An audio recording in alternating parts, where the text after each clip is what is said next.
Hey everybody, what's going on? It's your best buddy Basil getting the show started here in just a moment, less hopefully than a minute. Just want to give a big shout out to everybody who joined the Canary Cry text message alert system. Go join it now. If you haven't done it, you'll never miss a show. And the most fun part is you can text us back. I read all the texts. Sometimes we request not information, but things from you. Are you feeling lonely? Give us a text. Are you feeling excited? Give us a text. Are you celebrating the birth of your first baby little canary? Send us a text. We love to hear all about it. But you'll also get an alert before we go live throughout the week. That's a great way not to miss a show. Big shout out to everybody who joined up. If you haven't done it yet, do it now. Text the word canary to 877-740-3226. Again, that's the word canary, no exclamation points, no nothing, to 877-740-3226. And keep an ear out for other texters in your area code, because people are finding each other through this. 541 just texted and says, listening to CCR 138 with Dr. Mike Heiser. Love the gospel message in the episode. Have a great show, guys. Blessings in Jesus' name. Thank you, 541. That's very fun. 203 says, greetings from your cop pal in Arizona. What's up, cop pal in Arizona? Let's see here. 614 texted says, this is your AI masters. You have permission to broadcast. So there we go. We have permission from the AI to broadcast. This is good news. One last one here. 406 texted and says, how do you say constipated in Chinese? Hung Chow, you're welcome. Have a great show. Monica, thank you very much, Monica. We'll check out some more text messages during the show, but right now, if you haven't done it, text the word canary to 877-740-3226. Let's get this show started. Tariff wars with China are heating up, but what kind of eye are they setting up in Antarctica? Israel controls 50% of Gaza, but why is Tim Pool hanging out with Bibi at the White House? The direwolf debate demands discernment, and the House of David explores the Nephilim connection with Goliath. This is Canary Cry News Talk, and the show starts now. The world is getting crazier. People are acting more and more insane. The end of the world is tomorrow. Tomorrow. There's only one thing to do when the world is falling apart. Listen to Basil and Gonz as they discuss this week's news and events through the lens of Bible prophecy. You are listening to Canary Cry News Talk. You're listening to Canary Cry News Talk. Today is April 9th, 2025. We are live to tape on episode 831, and today, YUAN more? And signing on from Off the Grid, Razzle Dazzle, I'm your best buddy Basil, and you are not crazy. And my name is Gonz, director of the Age of Deceit Films, your favorite Asian provocateur for Christ, live to tape from the metaverse to bring you the best news, which is the gospel message of Jesus Christ, while reporting the egregious with a well-rounded, biblically grounded take on world events. And today's emergent phenomenon, it's in the title. We've gotten some samples of the techno-populist Trump world order, and the question is, you want more? Yeah. Or you want no more, you know? Well, it's hard to keep up, Gonz. Honestly, it's hard to keep up. Things literally changed. Took not a total 180, but maybe a 178-degree turn 4 minutes before starting up the show. Is it all green? Everything's green all of a sudden? Everything's green. dying Suddenly red, blood in the streets, and then 4 minutes before we go live, it's great. Everything's great. We're going up. Green, baby. Recovery. It's all green. Good news. Good news abounds, except for, for Mr. G, trying to be a big, tough guy. We'll get into that once we start the show here. But glad everybody's here. Glad everybody's hanging on for dear life. You know, it is kind of funny because, of course, yesterday, the 8th, I think it was, we saw, it was either the 7th or the 8th, I forget, the biggest daily swing in the S&P 500, I think, in history. Meaning, it swung up into the green and then swung back down, and everybody's all sad about it, just sort of excited during the day and very sad during the end. And, things are crazy. And then, of course, yesterday was a bit of a bloodbath. I love being a crypto bro in this moment, these types of very moments, exciting. because it's just, it's, hey, 10%, 20%, no big deal. Come on, It's come on, very, folks. We've said very we're exciting. some people are down 70% from things they bought in January, I like think 2 months later, 3 months later in crypto, they're down 70, 80%. And, I think Dave Portnoy they're said good. he was down $20 million across all of his portfolio, which is not, I mean, So that's crazy. an unimaginable amount of money, but he's like, yeah, it's like 7% of my net worth or something. Like, yeah, great. Flexing on the Cool, timeline. Yeah. cool, Good great. job. Good job, Dave. Well, it is, Got big numbers in your account.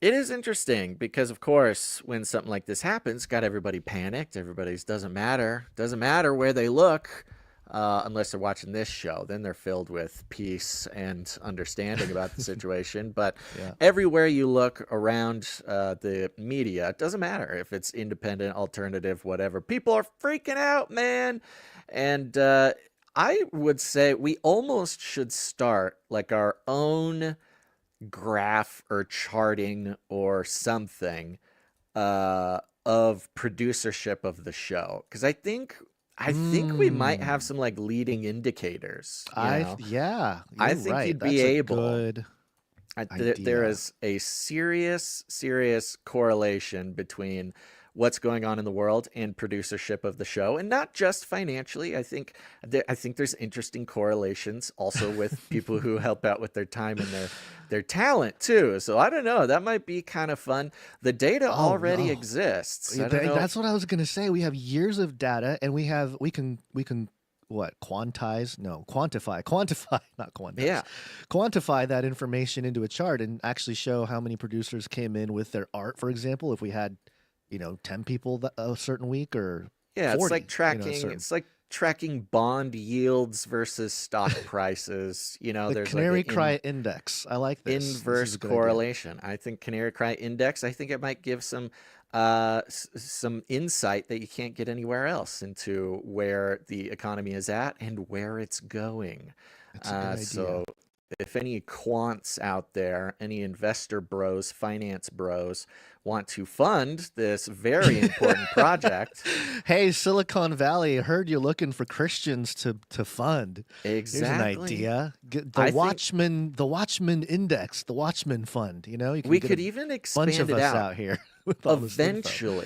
Eventually we Uh-huh. could expand it out to like all value for value, or at least like, Right. the notable value for value. Then no, we would be blamed for building the bridge between VCs in Silicon Valley and like our little, nice cozy We home don't in the need them. We woods. can do it ourselves. But it would be a Yeah, yeah, product, for V yeah. people can spot. Hopefully there's some leading indicators, and Has you Adam can Curry make. talked about this at all? No, Doing no, anything like this? this is an original thought coming from Okay. Canary Cry, but we can Okay. reach out, Adam. Yeah, I think this is a good idea. Yeah, Because the no agenda data would be very valuable in the value for value historical charts. it's required. It's required. It's like a necessity. So I do, of course, catch 99% of the No Agenda show, and it's Mhm. really funny because they broadcast on opposite days as us. They do Thursday and Sunday. We do Mhm. basically Monday and Wednesday.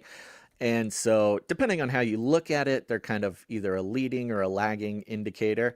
And it's funny because if I'm like listening on Sunday to No Agenda and they have like a slouching producership segment, I'm like, oh boy, here we go. Producership is down. So There, you've already been using them as an indicator of value for I value. at least use it as a justification to make myself feel better. Like Sure. if our producership is down, maybe I'll go back and listen to the previous No Agenda episode, and they'll be like, "Oh, producership is down." I'm like, see, it's just down for everybody. Uh-huh. I mean, it's more value for value index would be I think It's more almost required. It's it, required. It's value for value. It's got to be free too. it would That's the be a thing. more realistic sentiment measurement, because Yeah. there's all sorts of market makers and shenanigans going on in the market. They like to say that the stock market or crypto or whatever is sentiment, based on sentiment, but value for value is really based on sentiment, because or at least a different sentiment. Yeah, well, it opens us up for manipulation, though, too, Basil. Just to put it out there, because if we do that, it's cool, but also somebody can come in and be like, "Hey, I want to be a big producer." Oh And, no, somebody can give us some money to produce the show. Oh, please, no, don't do that. Oh, please, no, stay away. Anyways, guess that's it an depends. idea. Yeah. That's something to think about. I think we that only the talent. accept freshly minted Bitcoin straight off of the minting press there. Look, time, talent, or treasure. It's you choose, okay? We're not going to tell go. you what's up. But yes, the value for value index is down today, so it's a good opportunity. It's a good dip. Yeah, Get in on the dip, folks. Yes, right. That's how you do it. Well, at the very least, when the value for value index is down, you know that whatever producership you do come in with is making a much bigger impact. If you're worried about what exactly the impact of your producership is, when that index is low, you know that your impact is very high. So true, you can could get technically justify it more, I guess. highly leveraged value for value moment today, folks. It's a good time to produce, is in the red.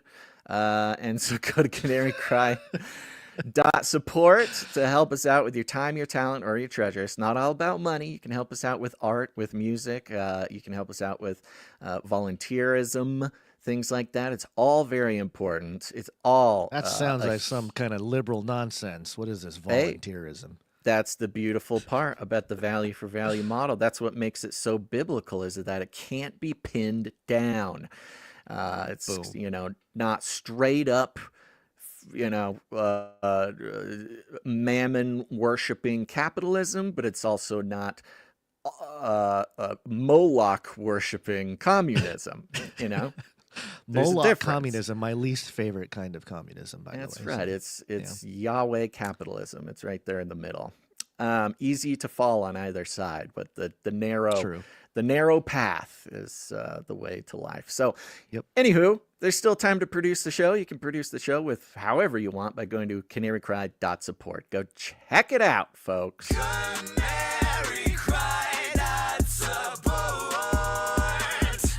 Does that mean there's no executive producers?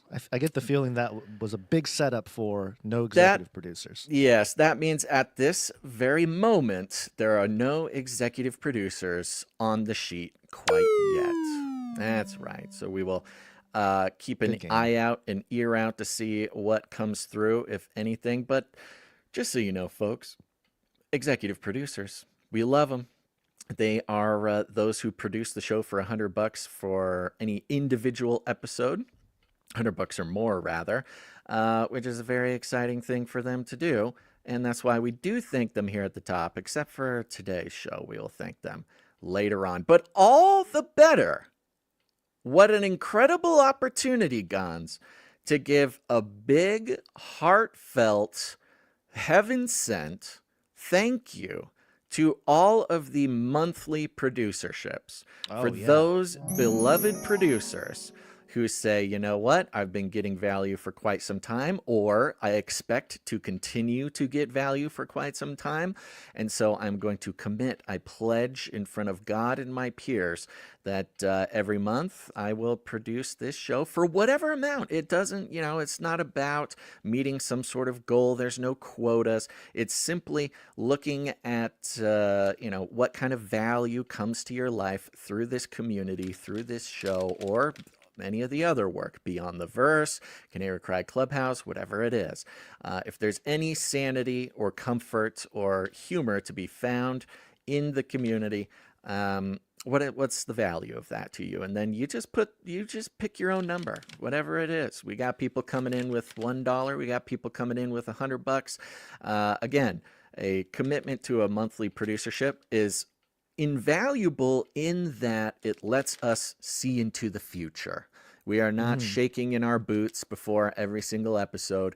We can look 30 days down the line and we say, okay, we can survive. We can commit to doing this episode, even if nobody is producing this particular episode. So I highly encourage in this moment of time, if Canary Cry means anything to you, if you get any value, to pray, of course, and maybe step out in faith, sign up for a monthly producership. You can do all that at canarycry.support. I have in my hands right now. What do you have? A Basil's Bunker branded emergency fire starter kit. Oh, you got it. You got it. Boom. Look at that. And you can get the Canary Cry supply drop, canarycrysupply.com, a beloved program that has been keeping this show alive. It might be the singularly most important program we've ever done to keep the show alive. It's the supply drop. It's you go to canarycrysupply.com, you support the show for $33 a month, and every quarter sent directly to your doorstep is a beloved package, chock-a-block, filled with Canary Cry gear. And it's always different, but it's always very special. These are little, tokens or totems of physical objects that are helpful, useful, funny, and fun. And they're all designed by Canary Cry producers. They are put together by Canary Cry producers. They're sent to your house by Canary Cry producers. So not only is it helping out the show, but it's also helping out other producers who have made it their business to bring this value to the show. And yes, I was going to say Hickory King Dent corn. It says 90 days, which is perfect because that's the number of days that Trump has paused the tariffs. You could be eating corn. You can have your corn as soon as the next deadline comes for the rest of the world, except China. China's are lifted. Down with China. Yes, the most recent supply drop included a bunch of GMO-free seeds, no Nephilim modified organisms here. It was a Three Sisters garden, which is apparently a thing that gardeners know about that I didn't know about.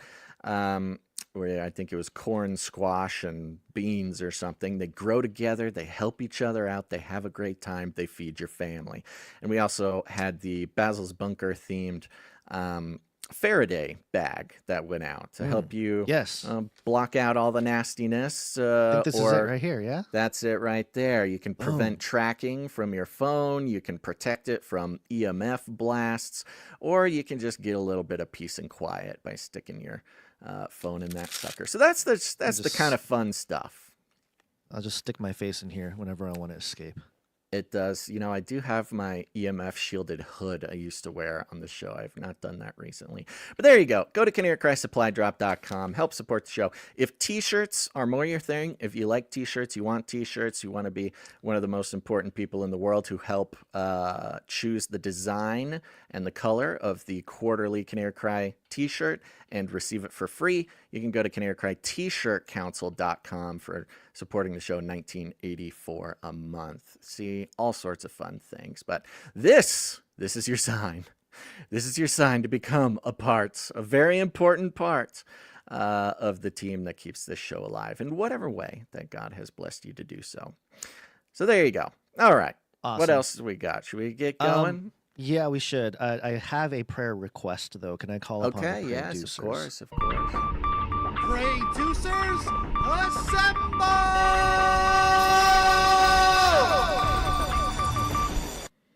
Yeah, so I'm getting word from my sister that my dad is in, he's getting his lung drained right now. He's been sick for a couple weeks, and they did some x-rays, and they told him he needs to get one of his lungs drained. There's some fluid buildup. Yeah, so he's getting that done you're right receiving this right now at this exact moment. Yeah, I had some news from my sister last night because they went to the ER last night and they were able to go home. But yeah, I'm getting the live play-by-play of my sister sending me pictures, which I think that's it's good. It's good. It's at least I know what's pictures going of on. the drainage. Not the drainage, but yeah, like my dad looks. He's covered in medical stuff and the whole. Goodness deal, gracious. So, yeah.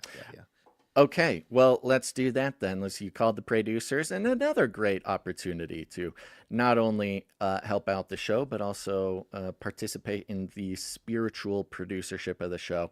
Anybody can be a producer. All you got to do is keep an ear out for the producer jingle, which just played, and then take a moment, stop right now, or write it down in your, prayer journal for later, or both. And in this case, we are stopping and praying for Gonza's father, who's currently getting his lung drained in the hospital, which doesn't sound very nice. No. But yes, of course, keep us posted throughout the episode, Gonz. We're very sorry to hear if that. I get any info, I will let you know. Okay, sounds good. And with that, let's take a second and praise the Lord that we had some executive producers just come in. Then we'll start the show. Yes. Okay, all right. Of course, unsurprisingly, but still a miracle. We had Sir LX Protocol, V2, Baron of the Berean Protocol come in. Okay. Executive producers. Oh yeah, they're here. They're here. They've done it. There they are, executive producers. Where'd you find this?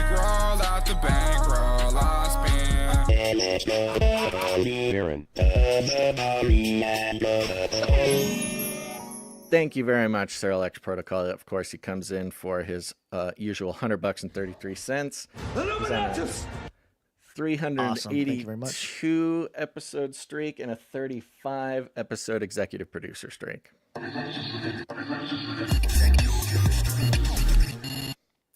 Amazing. And again, thank the Lord for this executive producer. This is executive producer Raul S. Where'd you find this? Raul S., thank you. Thank you very much, Raul S. Raul S. came in for $113.33. 11333. 11333. Yeah, Good. whoa. That's a creative double. way to it's a creative way to combine jingles. Wow. He's a jingle I'm like a bot. maximalist. I didn't even have to think about it. It just kind of happened. Raul S. took over the show for a second there. He's a producership prompt engineer. Yeah. It's kind of what it's like. Guns, GPT, jingle Yeah. board. Yeah. Thank you very much, Raul S. Thank you very much. That's what we're looking at here right now at the top of the show. Thank you so much. I will keep an eye out for any other producers coming in today. But until then, let's jump into the news. We will launch a new age. I am innocent. Innocent. They're coming after me. Welcome to Chinese news. It comes from China. China. China. It's not racist at all, no.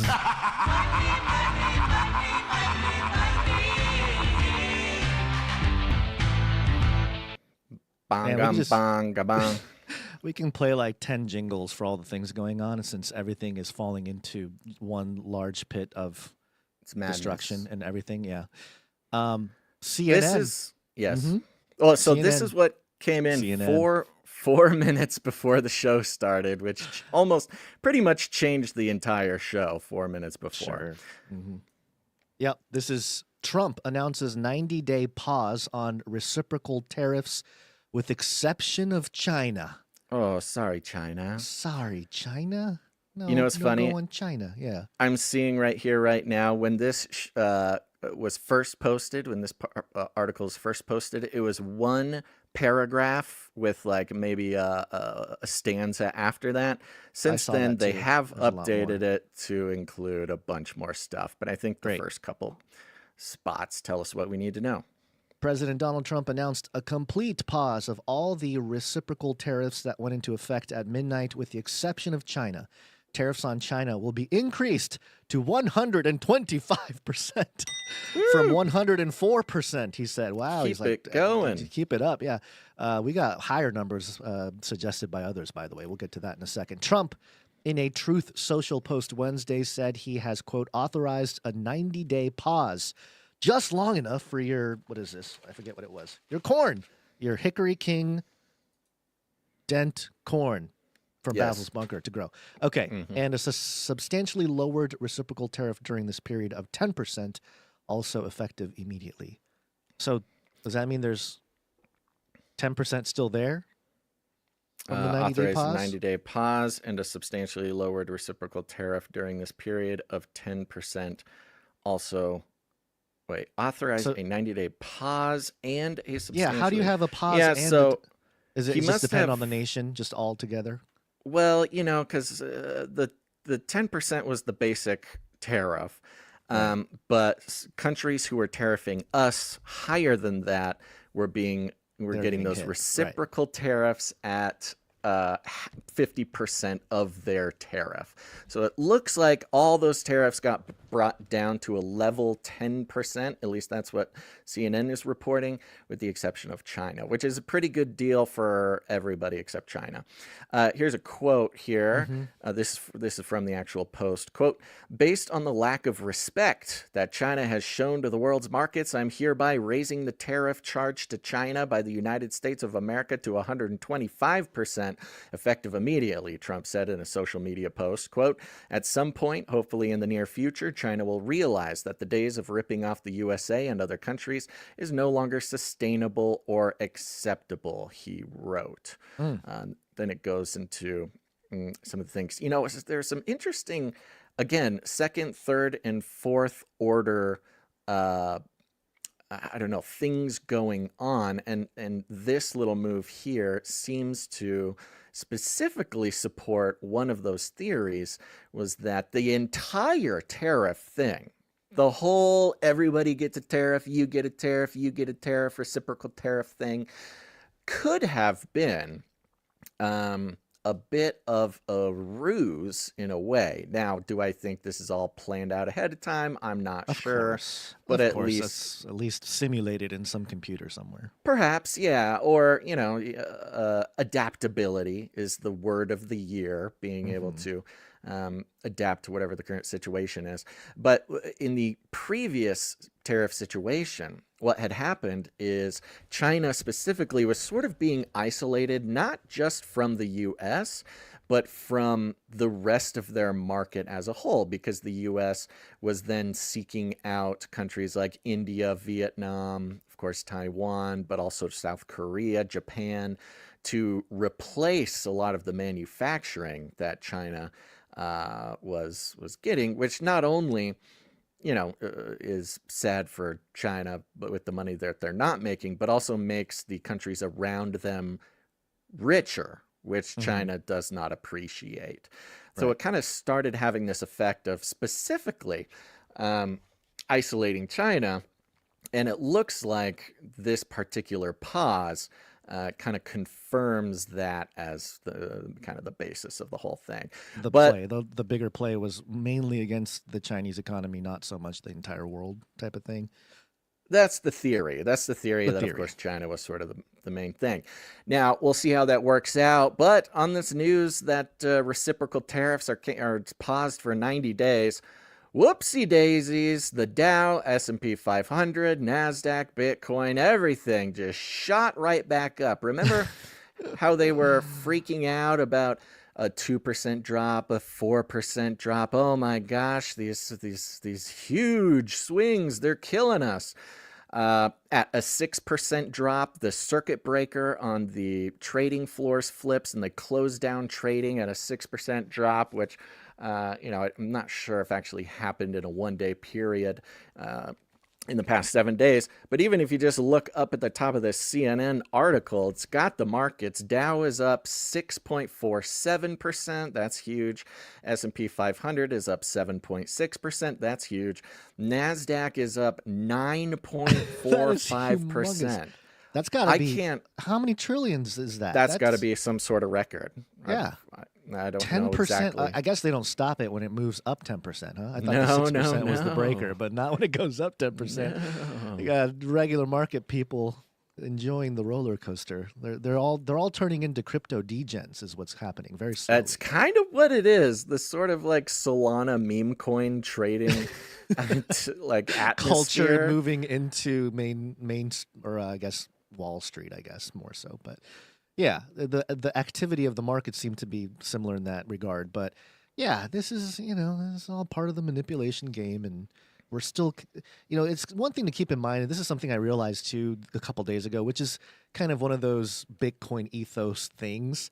If you're one of these libertarian crypto people, but it's this idea that we are still measuring everything by the U.S. dollar, and that's kind of the bottom line. The bottom line measure, unit of account for the whole world, and that in itself, just recognize there's nothing we can do about it, but just recognize that is in itself a massive magic trick, like an occult magic trick that has consumed the entire world. So in that regard, it's kind of like, okay, well, yeah, these are numbers being manipulated, and sure, it affects people's lives and various ways, although a lot of these big markets, what was it, less than 20% is actually owned by retail, right? The public. Most of it's owned by hedge funds and like big people. Yeah. So it's really affecting their numbers on a screen more so than, their lifestyle or anything like that. So it's not, it's going to have some downstream effects. Oh, it'll definitely have downstream effects, but in regards to this short-term volatility and stuff, it's more of a emotional manipulation / some kind of political play on Trump's part. And we always talk about, there's multiple layers to all of this. You can always look at it from various angles. So I guess. Yeah, I will say, I do want to give, I want to give I don't know exactly what to call it, not credit, but give some floor time to businesses, especially small businesses, import businesses who rely on purchasing small, or purchasing objects from China to retail. I mean, we are seeing a pretty incredible, massacre. No. I'm talking about a massacre of small businesses that rely on Chinese imports, whether you're a store in the mall, whether you're even, specifically the small businesses. You go from, spending a couple grand on products from China to mark up and sell here with these outrageous tariffs. You'll go from an easy 4-figure purchase makes it a 5-figure purchase, which basically shuts down. There's a lot of businesses that are still going to be incredibly hurt with the Chinese move. I think taking off these tariffs from other reciprocal tariff nations does open up other opportunities for businesses that rely on imports. But, just to give, because I know we have a lot of people in a lot of different businesses.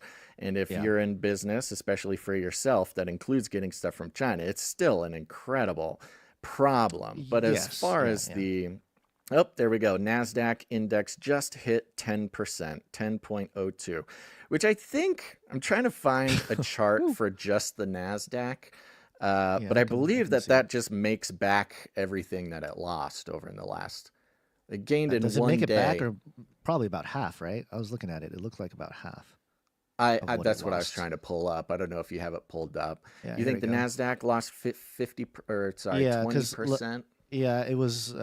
Well, it's been going down since February when it peaked at nearly 20,000, and it went down to 15 in this most recent dip, and it's up to 17. So okay, so it's not quite making back everything. Yeah, but 10% in one day is exciting. It's exciting for people that are trading and stuff. It's a big deal, especially for those who saw all the bloodbath yesterday and jumped in. To your point. To your point, the effect that it has, and a lot of the downstream effects, is the halting of the supply chain. And it's very similar in that regard with COVID, in a sense, because it does stop a lot of shipping and Chinese products from coming in, or at least the companies might play it that way because they're stuck in a situation where they have all this stuff that's about to enter the U.S. and they're at the ports, but it's like, oh shoot, 125%. What do we do? Do we just sit here and wait? What, or do we pay it? What's the play? So the businesses have a lot of stuff's going to get held up at the ports. That's what I'm saying. So there's obviously an effect. Ships land. Yeah, it's going to be a little wonky for a little while. Is it going to? And that's the thing, I guess. Is it going to provide opportunities for either different nations to step in and do something, or more likely, I'm sure Trump wants Americans to step up and do things, but. Not We easier will said see. than done, for sure. Easier said than done. So We we'll will have see. to watch. Yeah, Yeah, he it'll is. be You know what? You're interesting. right. He's daddy. He's playing daddy right now. I mean, totally. He's He's literally walking in saying, "Hey, you guys need to step it up. Like, here's your opportunity. Shut out the bad yeah. guys who's been ripping us off. Like, it's not just him doing everything. It's him saying to It is the Americans, like, yeah, chaos, come though. on. There's a little It bit is chaos, for chaos. I sure. would say, Chaos, of course. if you're fathering, the chaos can really mess Well, with the kids. But father the can't really father without a little violence. It's not I will effective without a say, little violence. this is Trump's specialty. I mean, he is the grand chaos magician. That's not me saying this. This is, Grand Witch Marina Abramovich. This is Right. how it works. You really, it's just so interesting. It's kind of funny. It's kind of like the Gelman amnesia effect in a way, in that, if he comes out and says, oh, this is happening, just wait a day. Just wait a day until situations change. Well, I'm not even yeah. convinced this 90-day pause is going to make it the whole 90 days. Yeah, probably not. Well, Trump actually did suggest he's telling people to buy. He told people to buy yesterday, all caps on Truth Social. This is a great time to buy Yeah. DJT. Of course, he's talking about DJT, but subliminally telling everybody it's red, buy, and then look at that. 1 day later, he's the great Yeah. market prophet. I mean, it helps to listen to him. I mean, you can't argue that. So with that, it's there's lots of communication, of course, as a whole, alt media, independent media, mainstream media, just total fear-mongering disaster.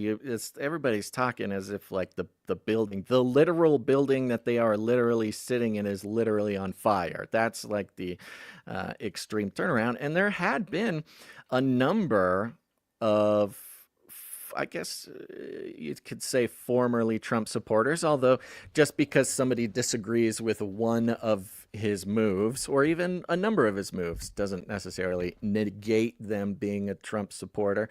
But a lot of people were turning around. However, we'll see how that tune is sung starting here on out.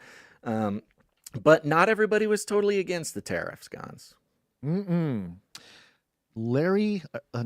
Kevin O'Leary, who is one of his big sort of blemishes over the last few years was his big push for FTX, which was a big crypto exchange that went down. You remember Sam Bankman-Fried? Most people are familiar with. He was supposed to be the next Warren Buffett. There's a whole lot of press on him. He was kind of weird, nerdy guy. Turns out he was, taking people's money and doing stuff with it illegally. And he had his own. Who? Kevin O'Leary, Sam Bankman-Fried was, but Kevin O'Leary had some yeah. associations, highly, Got it. positive, pushing SBF over the last few years and stuff. So anyway, Kevin O'Leary, well known shark. What is that? What is that show called with the shark? Shark Tank. Yes. He is on CNN. I believe it was this morning, or maybe it was last night. And this is interesting to hear on CNN. 104% tariffs in China are not enough. I'm advocating 400%. I do business in China. They don't play by the rules. They've been in the WTO for decades. They have never abided by any of the rules they agreed to when they came in for decades. They cheat, they steal IP. I can't litigate in their courts. They take product, technology, they steal it, they manufacture it, sell it back here. Never has an administration. 400% tariffs? What would that look like? I want Xi on an airplane to Washington to level the playing field. This is not about tariffs anymore. Nobody has taken on China yet, not the Europeans, no administration for decades. As someone who actually does business there, I've had enough. I speak for millions of Americans who have IP that have been stolen by the Chinese. I have nothing against the Chinese people. They brought great literacy, art, and tech to the world. The government cheats and steals, and finally, an administration, you may not like Trump, you may not like his style or his rhetoric, finally, an administration that puts up and says enough. 400% tariffs tomorrow morning. He'll tell you why.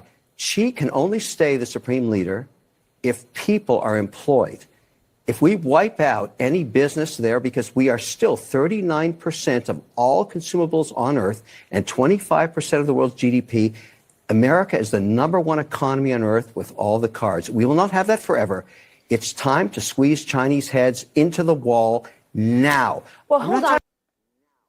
You ready to squeeze some Chinese heads into a wall, Basil? Squeeze some Chinese heads. So there's a little bit more here, but yeah, I was just reminded, Kevin O'Leary pushing the enough thing. That's one of those key Illuminati game cards. Remember that people associated with Trump? It's enough is enough card. And it's got what looks like, what people say looks kind of like a Trump face. I mean, not exactly, but it's a guy's face kind of screaming, and people have put it next to Trump's face screaming and stuff. So I don't know. It just feels all kind of planned out. But yeah, but it is interesting to hear a not necessarily pro-Trump, but pro what Trump is doing guy on CNN, and it's a different time, I guess. Yeah, well, it kind of, he's putting in different words in sort of a businessman financial context. Yes. The kind of concept that is irritating me about a lot of people, which is, hey, our stuff's going to be more expensive. Look, I get it. That's not fun. I don't like paying more for stuff too. I totally get it. But if you are advocating, and especially the hypocrisy of the left in this case, if you're advocating that you want a cheap iPhone or a cheap doodad, I mean, forget iPhone, that's like kind of an important thing to live, but other doodads, just Sure. whatever, shoes, sandals, combs, whatever, it's all going to be more expensive.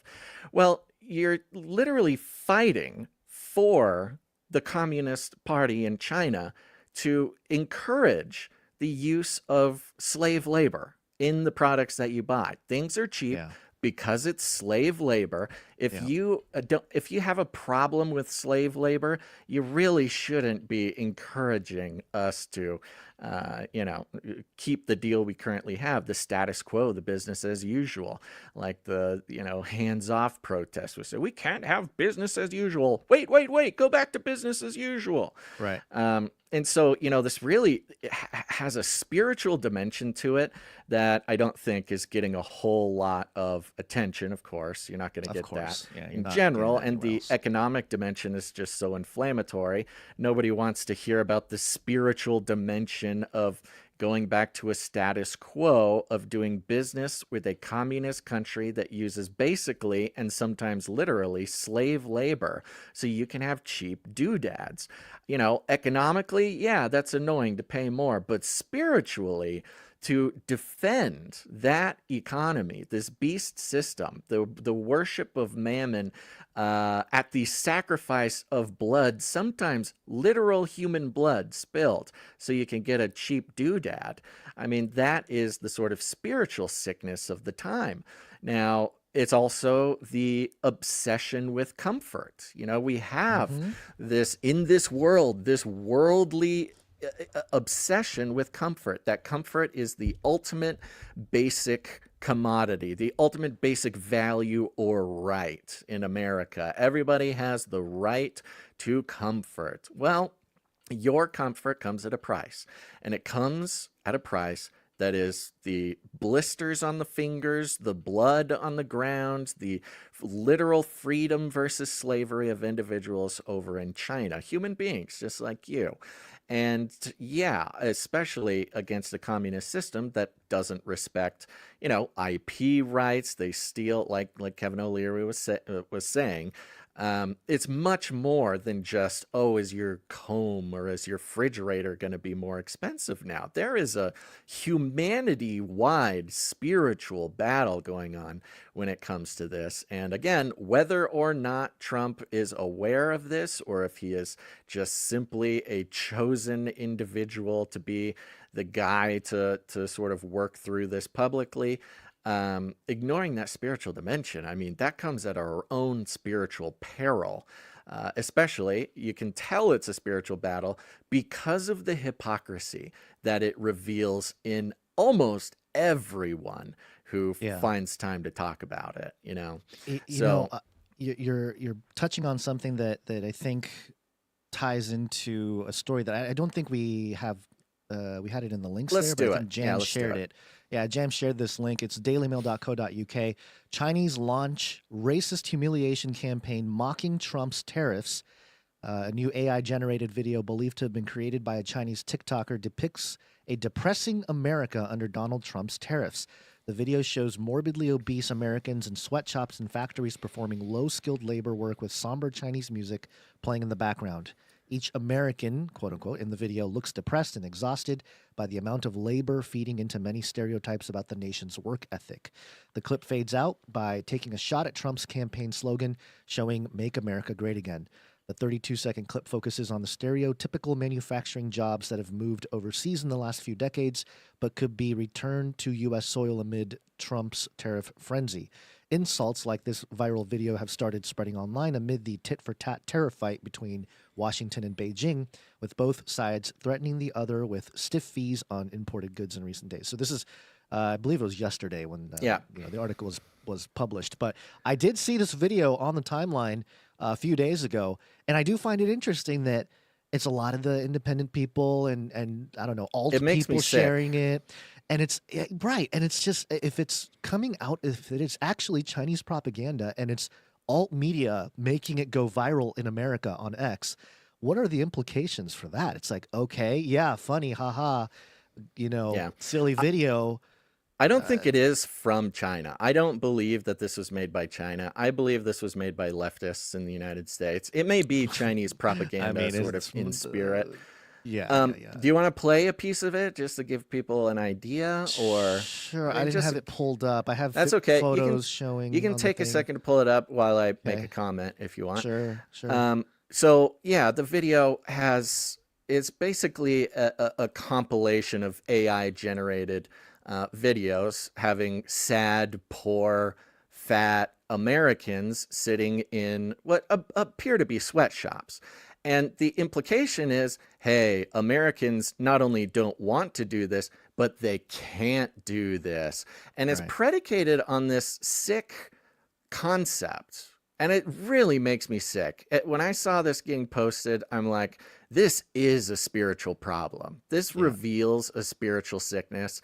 And, generally in America, but I believe that this is not the majority view. I don't believe this for 1 second. I mean, what it's communicating is, oh, now Americans, big fat Americans will have to work in a factory. Oh, they're so lowly. They're so poor. They're so sad that they'll have to have a job and do work, and Americans shouldn't do that.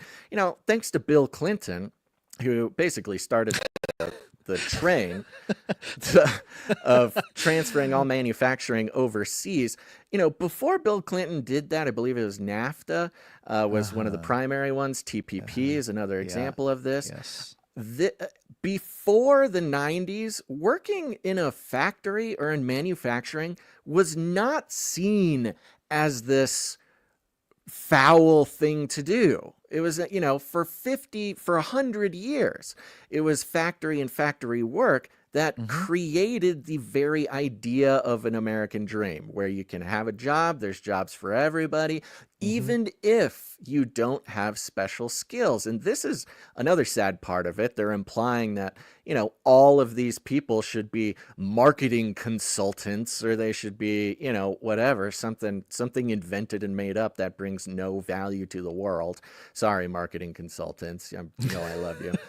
But, physical stuff. Blast. The idea that an American would do low-skilled labor, it's like, oh, so scary and so gross that they would do it. And that's why the left specifically, what's her face? AOC. No, the other one, the black one. The other one? Crockett. Jasmine Crockett. Yeah. She just came out and said, and this was in regards to immigration. This is the leftist hypocrisy, the leftist sickness about their view of America, which is, Americans can't do low-skilled labor. That's why we need immigrants. Immigrants need to do the low-skilled labor because it's so beneath us Americans. And she said some highly racialized things, talking about we need immigration because I'm not going to pick cotton or something. I'm like, right. Yes, okay, so you're saying you want to bring in these noble immigrants that you love so much because you want them to pick cotton? You want Chinese? Like, what are you talking about? In this world, especially with Gen Z, who have no future. I'm sorry. Millennials, we already have a problem. About 50% of us are not going to make it. Maybe more. But Gen Z, maybe 1% of Gen Z who are born into a family who's already set up are gonna have anything close to what amounts to some sort of American dream. It's not gonna happen because the system is at its breaking point. And to insinuate that it is so lowly, so dishonorable, so gross, so sad that someone who would devote themselves to working hard, even in a low-skilled job, to not only provide for themselves and their family, but to make, to make something, to actually create an object in this country is so sick. And more than anything, I don't believe that this video is reflective of the truth about America. I believe that it is a spell they're trying to cast over America to, again, pound into our heads that anyone who is doing low-skilled or repetitive labor is somehow less important, less valuable, less of a human. Oh, they're just an automaton. Pair this with the technocratic robot, movement where humans shouldn't be making socks or whatever. It should be robots so humans can just go lay in a field and enjoy the prosperity. That technocratic lie. I mean, yes, will things look entirely different? Everything will. It'll be totally different.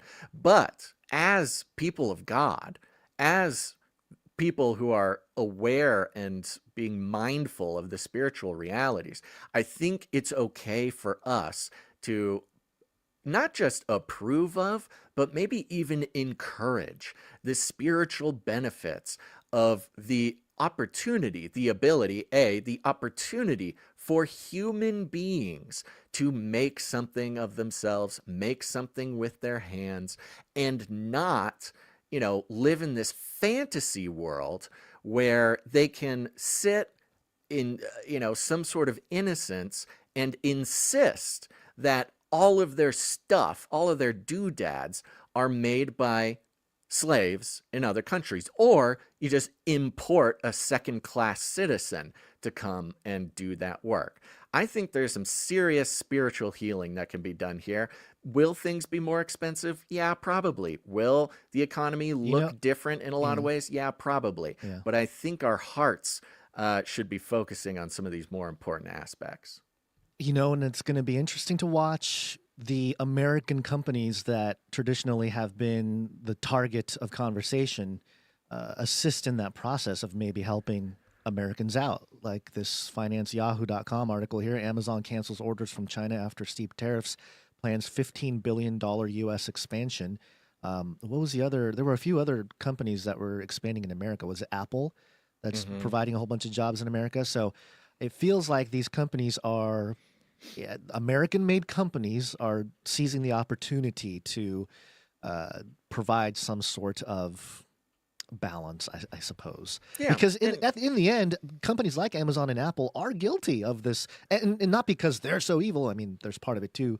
There's that kind of yeah, of course. But I'm saying in the context of how you deal with different countries and import exports and things of that nature, it was just allowed. The culture of the world trade was a certain way. And so to change that up, obviously you're going to have massive shifts and disruption. Right. But yeah, it'll be interesting to watch how these companies, and maybe their survival depends on it, because otherwise somebody else is going to take over at this point. Somebody else. I mean, it'd be hard to take down an Amazon or Apple. It would take some time, but I'm saying just in general, in order to survive these changes, they're going to have to actually support an American first type of thing, at least for a time being. So, again, you can't fix things without exposing the problem, like the root of the problem. Yeah. And I think you're talking about that in this.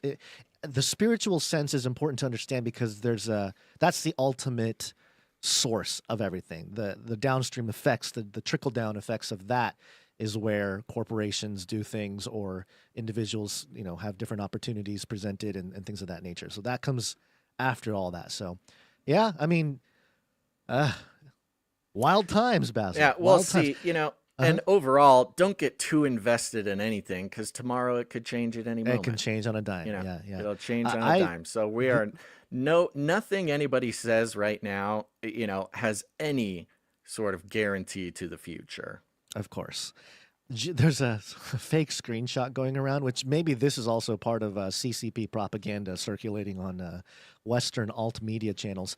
It's it's a DM screenshot, a direct message screenshot from Xi Jinping to Trump, and it says, "Can we talk?" at 5:59 a.m.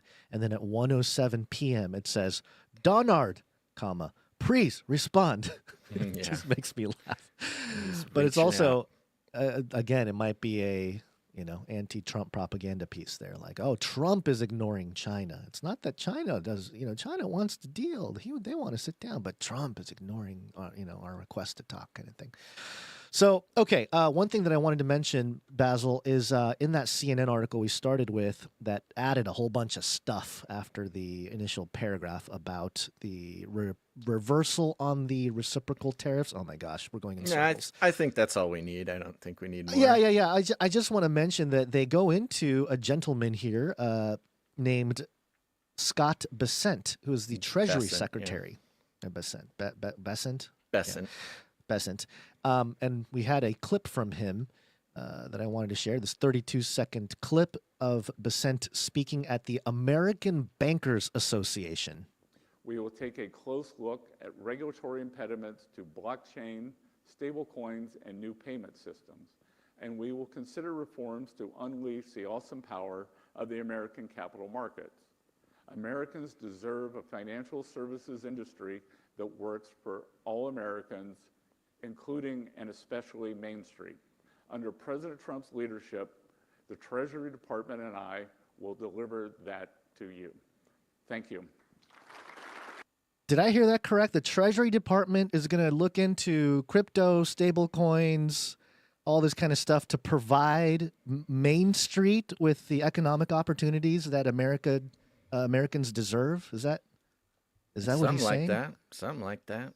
Yeah, I mean this includes, I believe it was, what was it, the DOJ or the Treasury Department or the SEC or somebody yesterday just dropped their entire crypto team, their little squad that was going after various, crypto the crypto exchanges. Enforcement. Yeah, it was the U.S. Justice Department disbands crypto enforcement team, citing Trump orders. So yeah, they were out there. It was a whole thing called Operation Choke Point 2.0, loosely named, I think publicly named. I don't know if that was the actual name of it, but it was meant to squeeze out different people trying to build crypto businesses in America and things of that nature.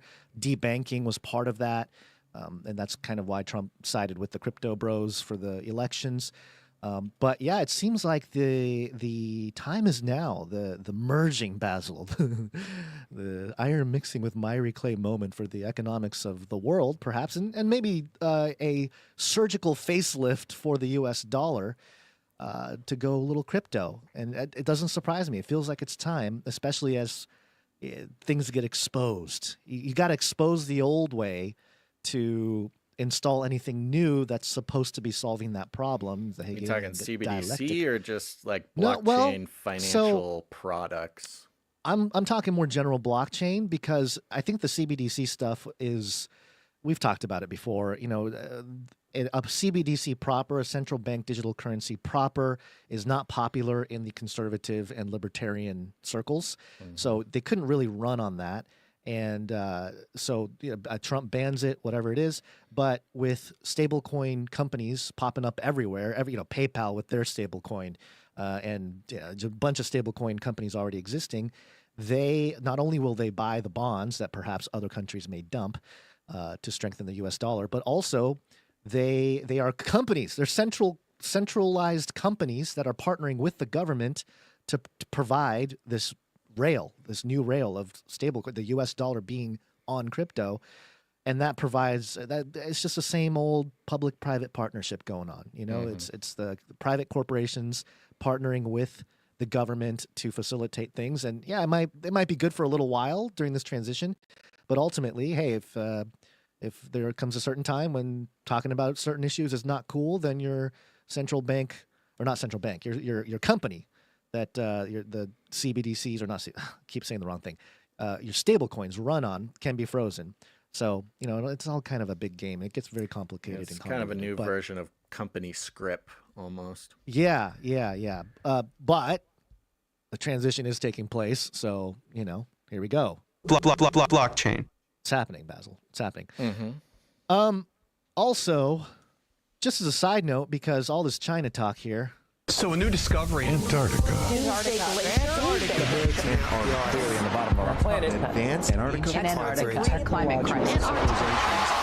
Penguins.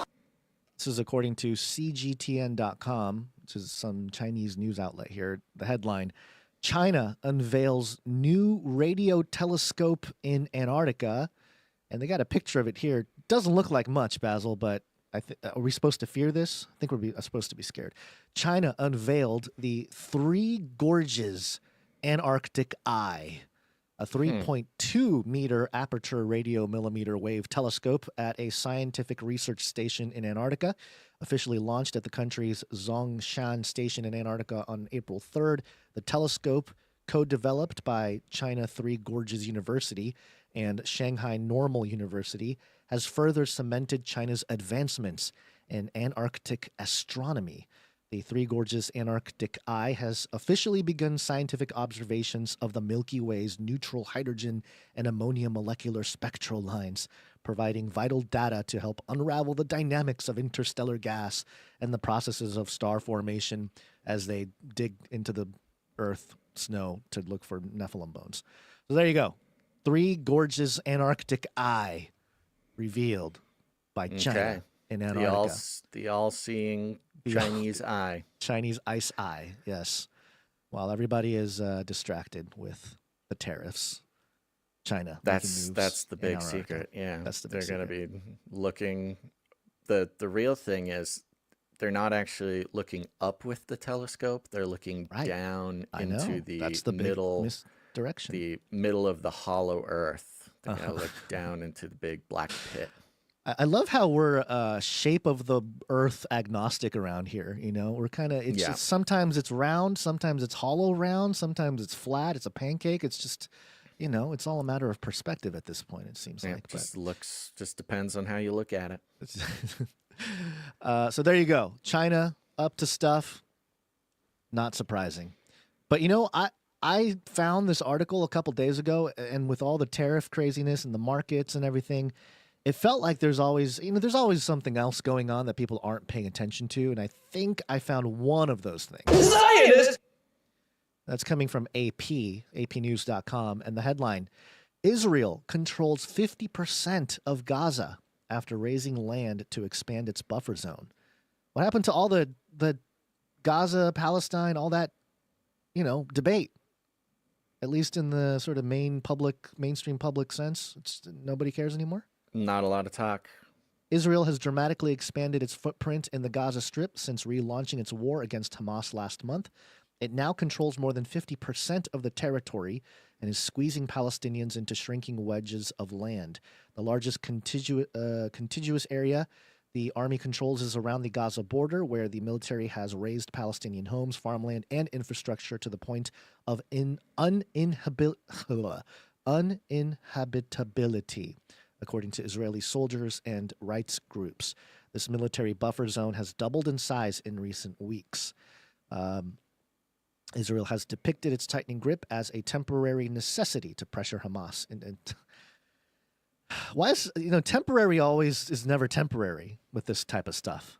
They always use words like that to make it seem like it's just a temporary thing. 2 weeks to flatten the curve. Trump of Gaza is they're starting to inhabit the Trump of Gaza area. Right. And this actually is also interesting in the context of Israel being the leading the tip of the blade when it comes to submitting to what the US wants with the tariff wars. They were one of the first nations to be like, oh, yep, we submit whatever you want, US. And it suggests to me that maybe there is some kind of correlation between the U.S.'s involvement in this, maybe not directly, but under the table, perhaps, with the whole Gaza situation and the the whole tariff situation as well. So, but yeah, the timing for the move was pretty good.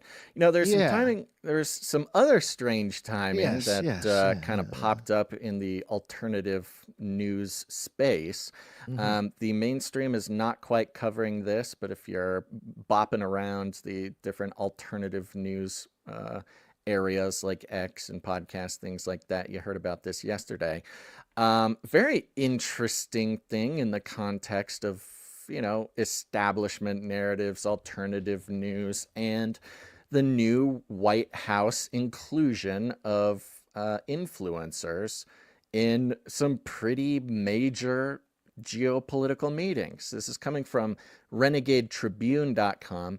Tim Pool confirms meeting with Netanyahu to discuss anti-Semitism in pro-Trump spaces. Tim Pool? Tim Pool. Tim Pool, he's representing all of us now. He's made it.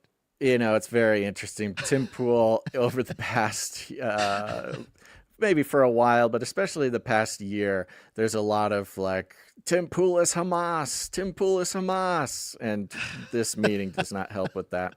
Says here, Tim Pool met with Israeli Prime Minister Benjamin Netanyahu on Monday night to express concerns about increased anti-Semitism and anti-Zionism in the pro-Trump podcasting space, according to Jewish Insider.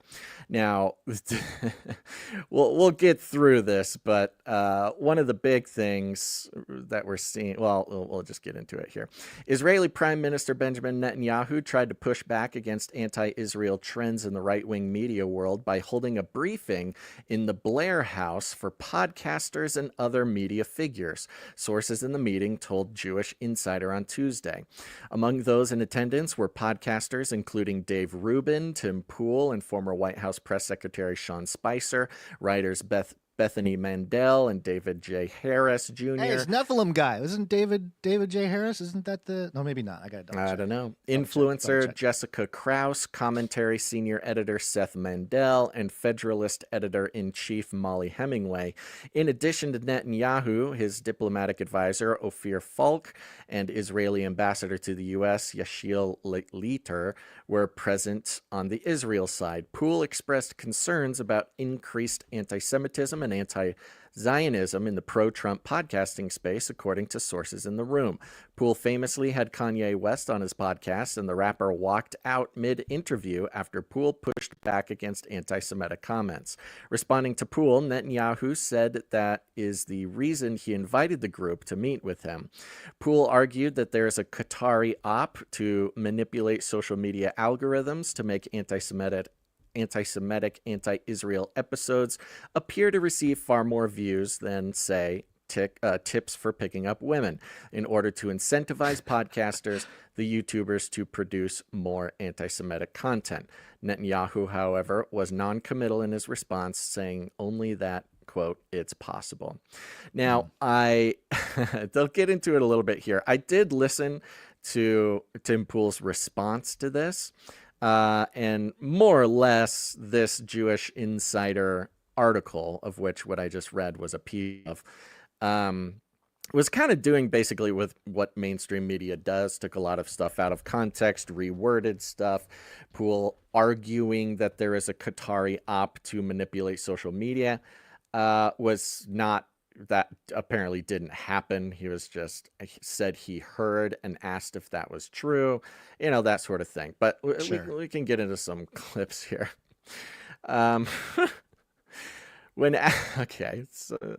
Sorry, parents, if this isn't what you're looking for. Real quick, just Tim Pool's response. When asked about Jewish Insider's report on X, Poole responded, quote, fake and gay. Then you have some embedded tweets here.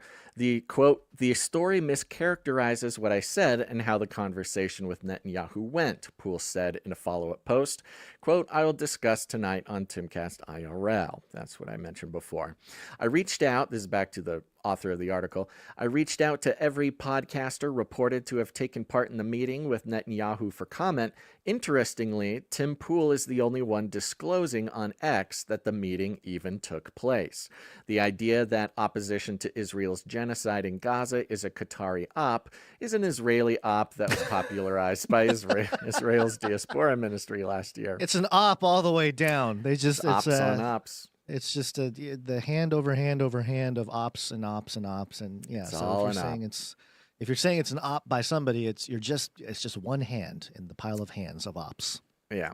And they added an update here. Tim Poole on his show Tuesday night confirmed he took part in what was supposed to be a private roundtable meeting with Benjamin Netanyahu and other influencers. Quote, it was under Chatham House rules, which means you cannot reveal anybody who attended nor attribute anything said to any one individual, he said. Tim Poole said Jewish Insider's report was, quote, close to reality, but insisted it was still fake news. He said he expressed to Netanyahu that, quote, there are clearly bots that are anti-Israel, anti-Semitic on social media, but was merely asking about a report from the Foundation for Defense of Democracies, a pro-Israel lobbying group, on Qatar being behind them. Poole lamented that Netanyahu and the Israelis he met with in private were, quote, clueless to the fact their support among Americans is imploding.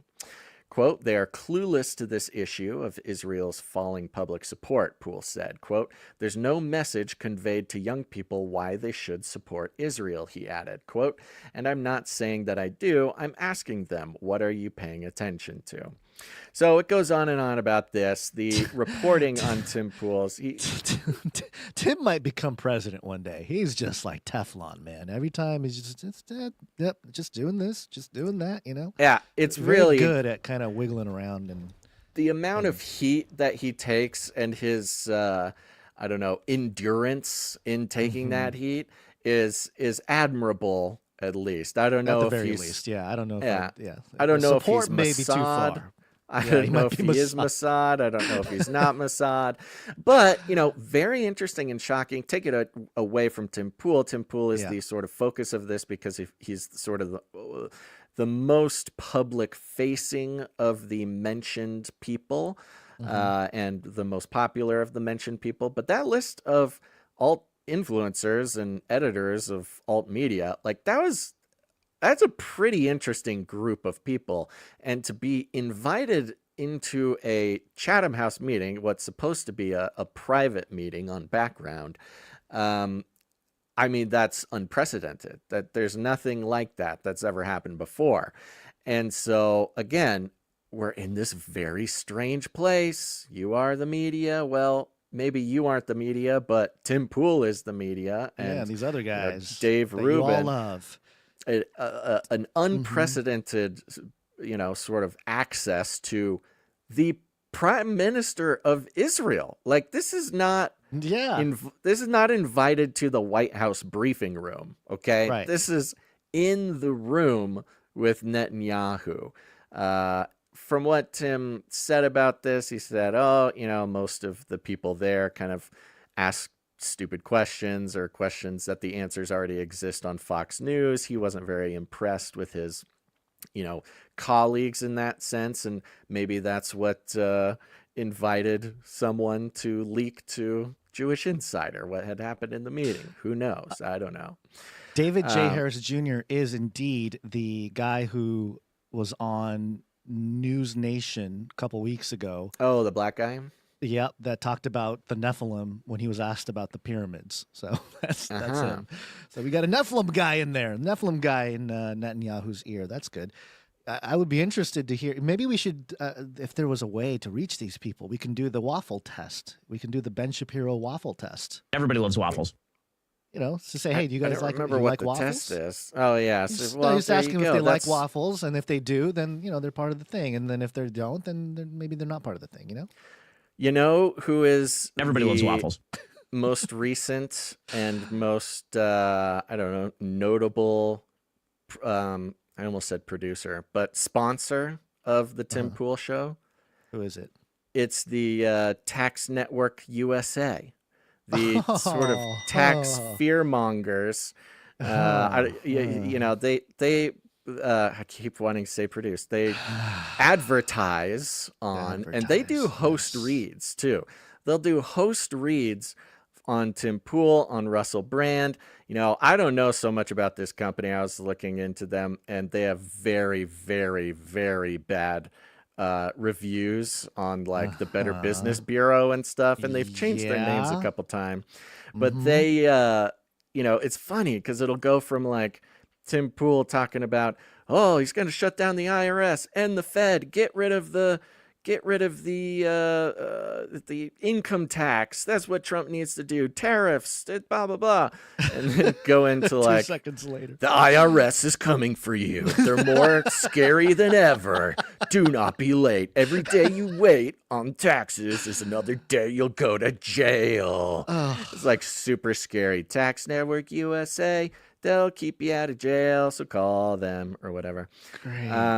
Great. Yeah. Yeah. So, you know, when we talk about alternative media becoming the media and being invited to meetings with Benjamin Netanyahu, how many of those individuals do you think aren't on the corporate payroll? I mean, forget about whether Mossad is paying them. Forget about whether they are, you know, Israeli ops or whatever paying the bills.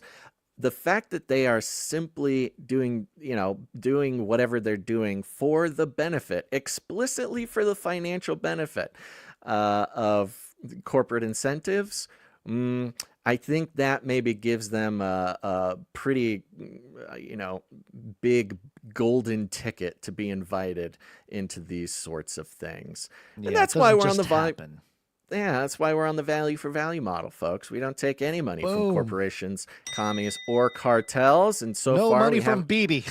We haven't been Bibi invited hasn't given us any money to the meeting with Benjamin Netanyahu. And I don't know. I'm fine with that. That's okay. Instead, we're on the value for value model. We do not make a practice of commoditizing your brain, your eyes, your ears, your attention, your trust, for our own personal gain. We're exclusively funded by people, human beings, actual individuals who get value from this show. And yes, the value for value index, which I think is an incredible correlatory for those traders out there to the sentiment going around. I don't know. We'll see. You know, we had a market turnaround today. Things are good. Things are looking green. We'll see. We can test it, Gons. We can test the producership index. We started this episode with basically, well, we had one producer before this thing. So next episode, we will see if the value for value index, you know, can track with global sentiment. I don't know. We'll find out. But you can produce a show. It's not just about money. It's your time, your talent, or your treasure. Whatever it is that God has blessed you with, equipped you with, and called you to.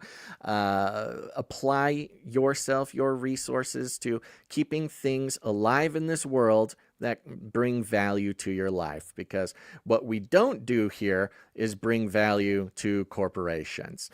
This does not exist to commoditize you, to open you up, to sell you to corporations for their personal gain.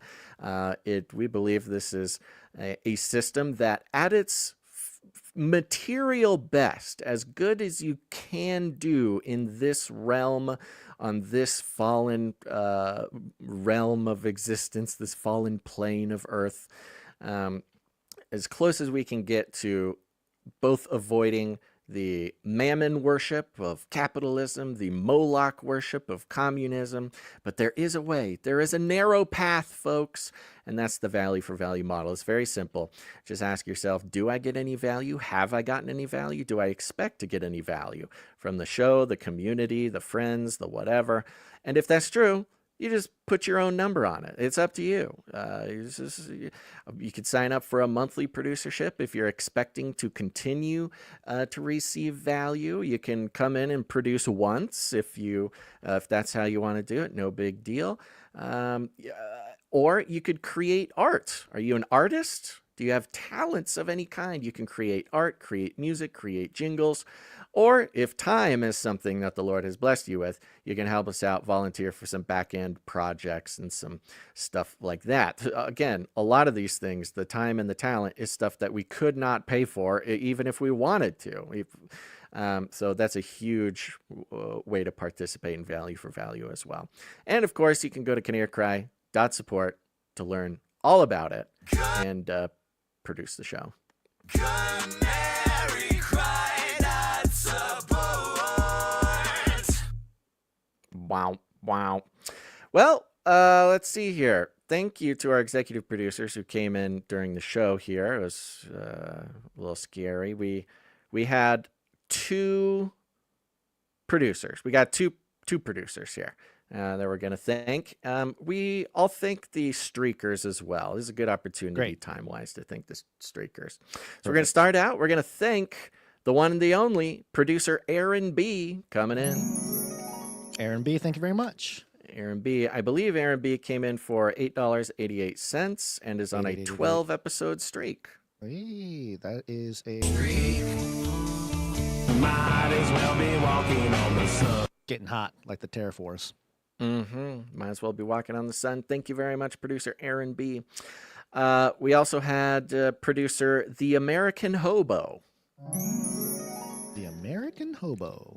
Thank you very much, The American Hobo, coming in for $23.32. Ooh.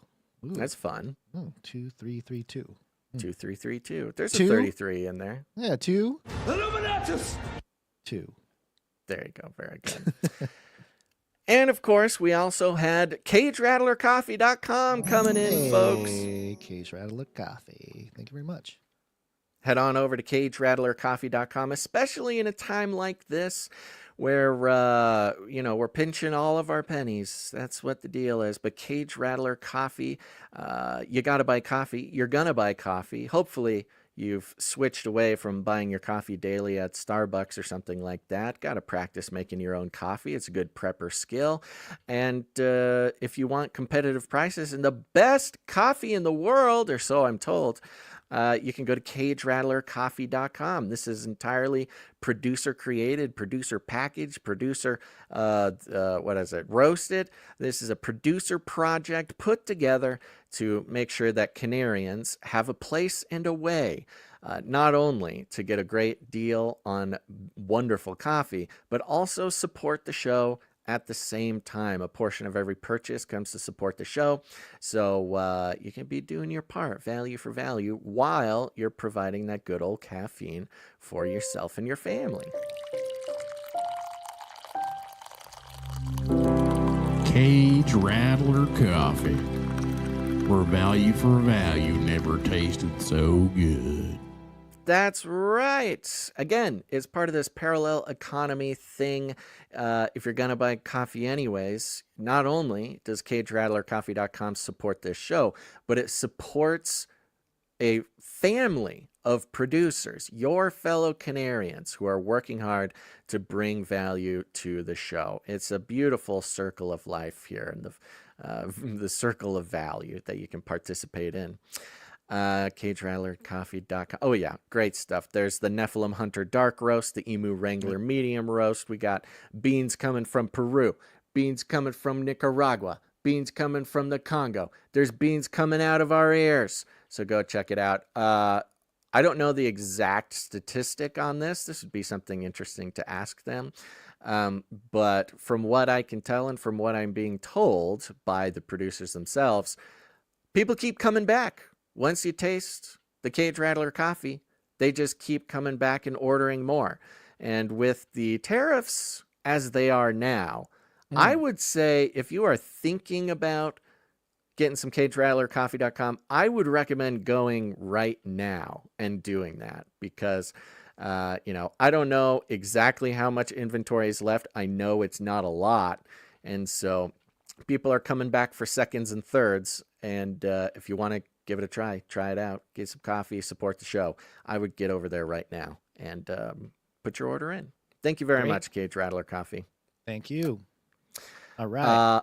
That's it Streakers. for those producers. Yes, we got streakers. These are the folks who come in under the $7.77 mark.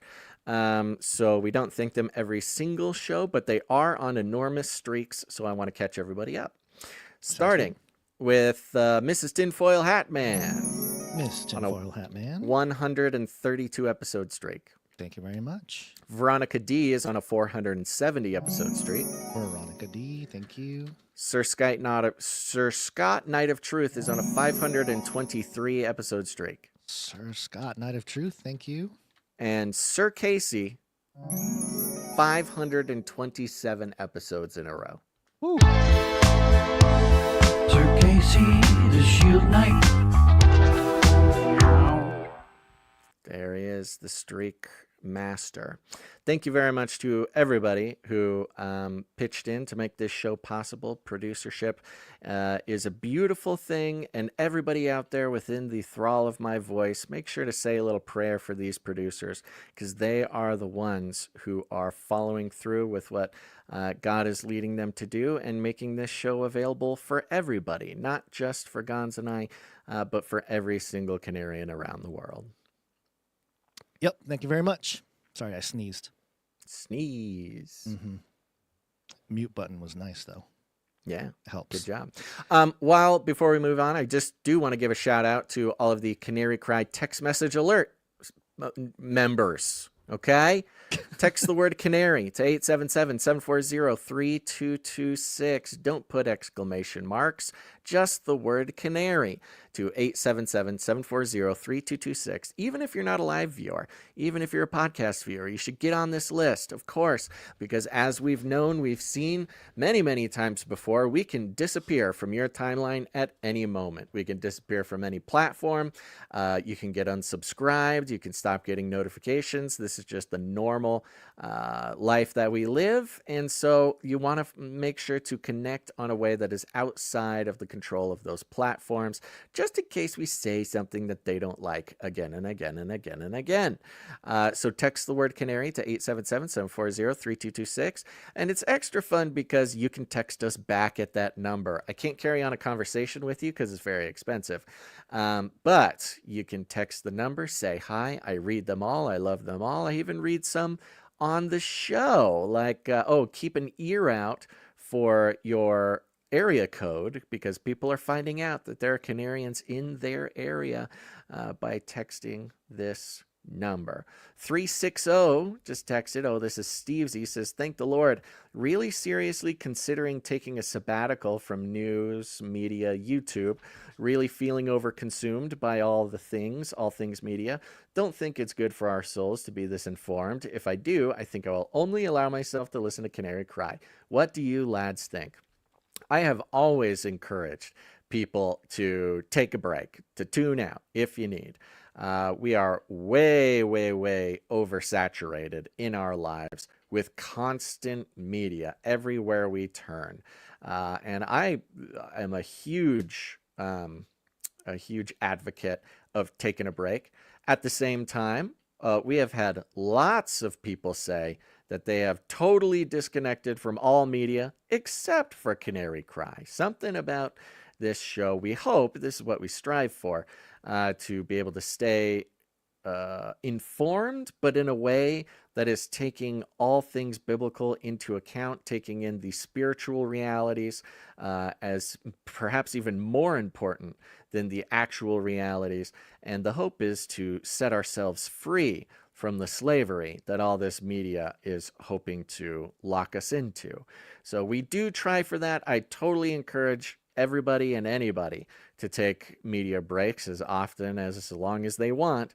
And at the same time, I am encouraged that those who do still find it tolerable to stay informed by listening to this show. So thank you very much, Steve Z, and praying for you, buddy. Yeah, appreciate it. It does make me feel better personally to know that other people are also kind of sick of all the news and the news cycle, because as the curators of the news for this show, you and I, Basil. It's our burden to bear. It is a burden to bear, and there are many days where I'm like, I do not want to know what's going on in the world. I just want to turn it all off.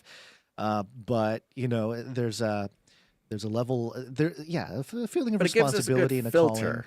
Calling. But it's great because yes, we know what we're providing when it comes to the value. We're not just regurgitating news. There's a lot of people talking news, so we really appreciate people who are here. Especially these times when a lot of people get distracted or just completely turn off the news entirely. So and especially if you're like me, I mean, I'm trying to stay hooked in because it's part of my job to understand what's going on. So I'm listening to all the alternative news people, left, the right, it's everywhere. It drives me crazy listening to podcasts basically 24/7. And the things that really drive me crazy is when I tune into 5, 6, maybe 7 different podcasts in a day, and they're all talking about the exact same stories. Mm-hmm. He sounds familiar, kind of like when mainstream news all outlets, the exact same. It's just copying it over, and it's very similar. Mainstream, the root of the mainstream problem, of course, is corporate funding, but money being the biggest issue. And how do you get the corporate funding, the advertising dollars? You talk about the biggest, most ludicrous thing going on that day. Well, when you have 5, 10 different podcasts all talking about the exact same thing, it's like, why am I even doing this? Why am I even listening to this? I could just watch the mainstream media. Y'all need to pay attention to other stuff. And so that kind of inspires me. Sometimes, of course, we'll talk about the big important thing that's going on. But also, it really helps to filter out, just to not overburden for the sake of creating content, for the sake of having something to talk about. It gives us the ability to kind of filter out stuff that, at least in our milieu, in our niche, especially the biblically focused, Jesus loving niche, some things just aren't the most important thing. So anyways, thank you very much, Steve Z. Yep. Thank you very much. Okay. Ready to go on here and talk about a couple more things going on out there as we complain about how we got to pay attention to stuff happening out there. Let's do it. Okay, let's go. This is DNA. 'Cause I'm DNA. It's also... Is it CRISPR? I don't think it's technically CRISPR. No, okay. All right. Well, it's also the days of Noah, apparently. But as the days of Noah were, so shall also the coming of the Son of Man be. And propaganda. State-sponsored propaganda machinery. Time magazine had the headline a couple days ago, "The Return of the Dire Wolf." And this thing went viral. Well, maybe not this article, but a video of a dog here, of a couple dogs. Or wolves, sorry, wolves. Today.com had a whole report on it. So we'll just take some of that video, and here we go. It's an animal that hasn't existed for some 13,000 years. The dire wolf, made famous on the television series Game of Thrones. It's a dire wolf. There are no dire wolves south of the wall. No, there are 5. But the long-extinct species now making global headlines for a new reason. A Dallas-based biotech company saying they've resurrected the giant Ice Age wolf, essentially bringing it back to life through a process called de-extinction. Colossal is the world's first de-extinction company, and our goal is to make extinction a thing of the past. Ben Lamb, we talked about de-extinction and Ben Lamb and their whole thing a while ago, maybe a couple years ago when they were featuring him. Colossal says they've genetically engineered 3 wolves that they say resemble the dire wolves. The company sharing these videos showing the animals howling as cubs. And here, sleeping and running in their habitat at an undisclosed secure location in the U.S. People think it's a scary word, de-extinction. They immediately put us with Jurassic Park, and it's not. We're trying to develop these new techniques in order to save animals. But the process does sound like something out of the 1993 blockbuster. The death The company says scientists relied on ancient preserved DNA from a tooth and a 72,000-year-old skull to decipher the direwolf genome. They then used gene editing technologies to rewrite the genetic code of the common gray wolf. So one at a time, we take our gene editing tools and we go into that cell and we cut out the bit of DNA that looks like a gray wolf and paste in its place the DNA that looks like a direwolf. Once a new genome was created, domestic dogs were used as surrogates, miraculously giving birth to Romulus, Remus, and their sister Khaleesi. Oh, first of all, it is CRISPR. CRISPR. Cas9. Second of all, Romulus and Remus, that's not esoteric or mythologically associated with it. Oh, it is actually. Why do they always choose these names, Basil? Yeah. Romulus and Remus being the children, I believe they're children of gods that were raised by a wolf who they then grew up to found the city of Rome. Not only that, but through Romulus killing Remus, which people associate with the Cain and Abel story. But yeah, they're twin brothers in Roman mythology, said to be the founders of Rome. And they were born of Rhea, Sylvia, and the god Mars. So literally, it sounds like a Nephilim to me, like a watcher mating with a human woman and birthing these two children, these twins, and then one kills the other to found Rome. All right. Interesting. Sounds yes, right named after Game of Thrones. Oh, Game of Thrones. Okay, not the mythology, not the Nephilim myth. No, it's Game of Thrones. They're talking about Khaleesi, the sister. But this scientific feat, no fantasy, and some online already questioning whether it's a step too far. Still, the technology is here, and scientists say it could shape the future of our ecosystem. We produce something that is magnificent and science fiction at its finest. Just amazing. Now, the company says one reason they chose to bring back the direwolf is because of the importance of predators and helping revive ecosystems. Like in Yellowstone, they say reintroducing wolves help bring back beavers and songbirds.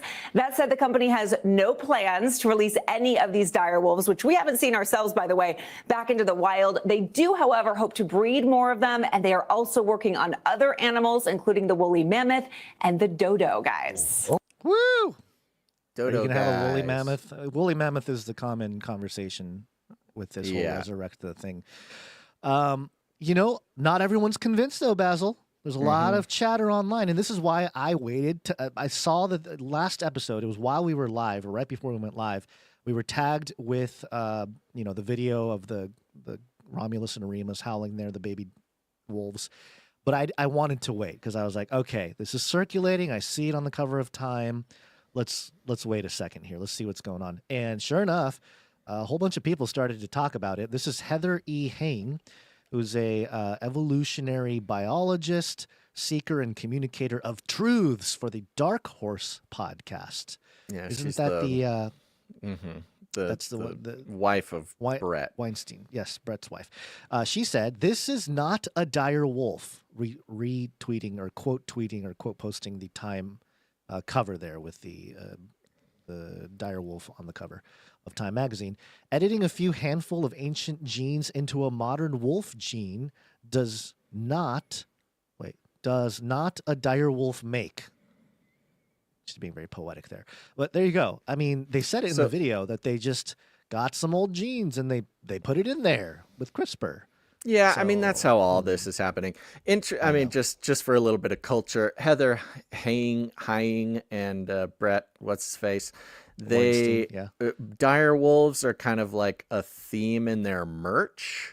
Oh, so there's a monetary incentive of some kind. So she was, to CRISPR themselves into this conversation. I'm sure their listeners were like, "Oh, dire wolves," because they have some merch based around dire wolves, and so I'm sure that forced her to respond here. But even Alex Jones, it's very interesting. It's funny is because you can kind of tell that a lot of these influencers or just people in general are a bit behind on this process, or just not paying attention to it, not as obsessed as we have been for 12 years, because this idea of using CRISPR, using a extant animal, an existing animal, and then of course using CRISPR to replace certain genes, the important genes, because I'm sure the gray wolf and the dire wolf basically share, I'm sure, like 98% of their DNA or something, maybe even more. So it should only be a couple little tweaks. However, Alex Jones goes off, this is a scam, this is fake. He's got the headline. He's got the exclusive. All they did was inject some DNA into some puppies. I'm like, that's not exactly how that went, Alex, but okay. Although they got the headline here on Infowars.com, exclusive, learn how direwolf resurrection, in parentheses, story is tied to gain-of-function bioweapon research. They needed an angle. There had to be an angle. You need an Infowars angle. Alex Jones, in reality, Texas-based colossal bioscience genetic engineering company has simply injected some of the direwolf's genome into the modern wolf species and created a mutant hybrid. So it's not what it is, but it's also a mutant hybrid. Yeah, I don't know if that's exactly how I'd describe it, but that's fine. Colossal, like you mentioned, Colossal, we reported on Colossal's Bioscience project. genetic engineering, Yeah, Colossal's... Biosciences Genetic Engineering. Why do you keep saying that? That's the name of the company. Okay. Texas-based company. Colossal, the company you're talking about. Yes. Colossal. We've reported on the woolly mammoth. They've been working on that for close to 10 years.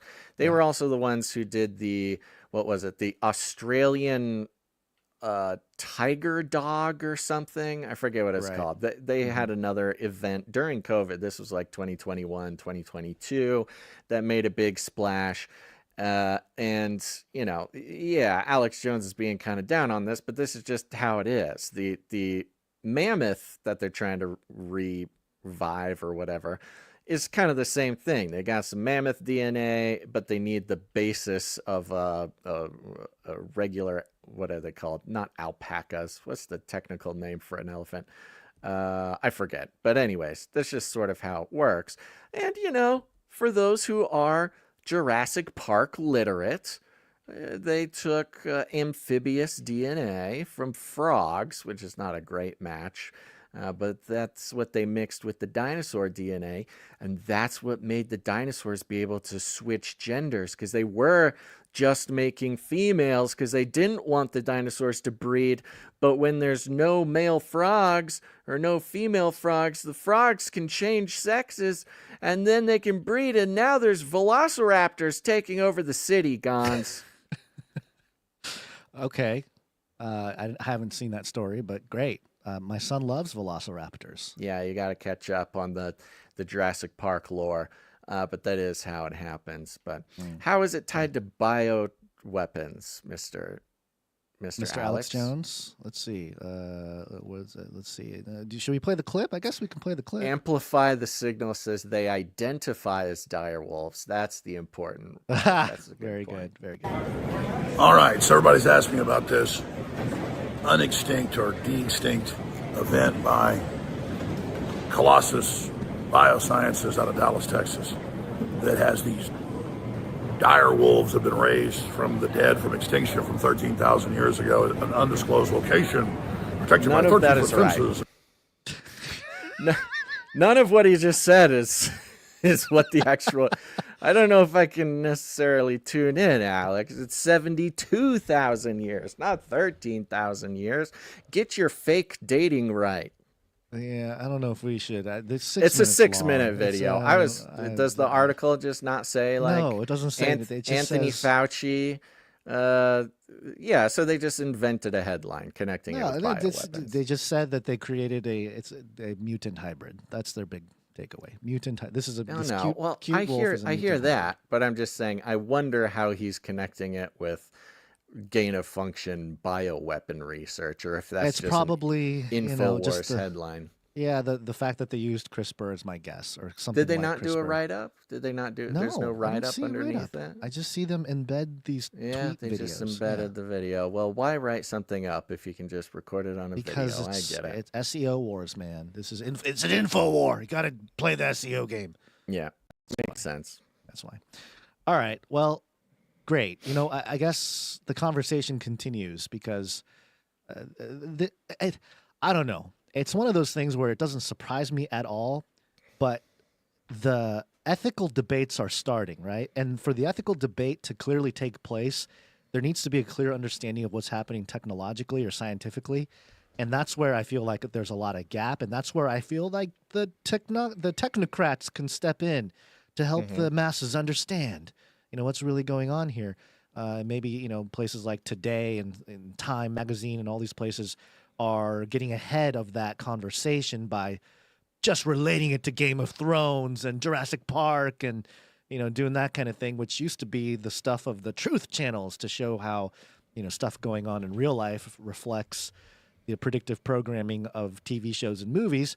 But now it's the mainstream doing it. And I guess the conversation will continue as to what's really going on there. But, that's really people, the public, the masses catching up to the conversation that we've been having here on places like Canary Cry News Talk for over a decade. And ultimately it comes back to the Nephilim. Nephilim update. Nephilim update. Nephilim update. This is an article from churchleaders.com. So church leaders, put on your church leader hat and understand this. Headline, House of David episode explores whether Goliath was descended from the Nephilim. Yeah, I had to throw it in there because some people did mention it, and this article does an interesting job of outlining what the directors of House of David did, which is a show on Prime. Directors John Irwin and John Gunn, John, dedicated an entire episode of their hit Prime Video series House of David to the story of the Nephilim and the possibility that Goliath was descended from fallen angels. The Nephilim, which some Bible translations render as giants, are mentioned in Genesis 6:4. The Nephilim were on the earth in those days and also afterward when the Son of God came into the daughters of men, and they bore children to them. These were the mighty men who were of old, the men of renown, the Gibborim. The circumstances surrounding the Nephilim in the Old Testament are hotly debated among biblical scholars and theologians.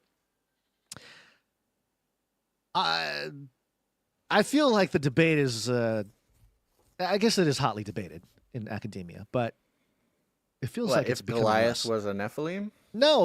If the Nephilim of the Old Testament, who were they? Were they actual giants? Were they just metaphorical giants? The sons of Seth, that kind of debate. Church leaders asked Irwin and Gunn how they came up with the material for episode 6, titled Giants Awakened. The show's synopsis reads, dark powers strengthen outside Saul's kingdom, and Israel's enemies summon legendary warriors that were long deemed myth.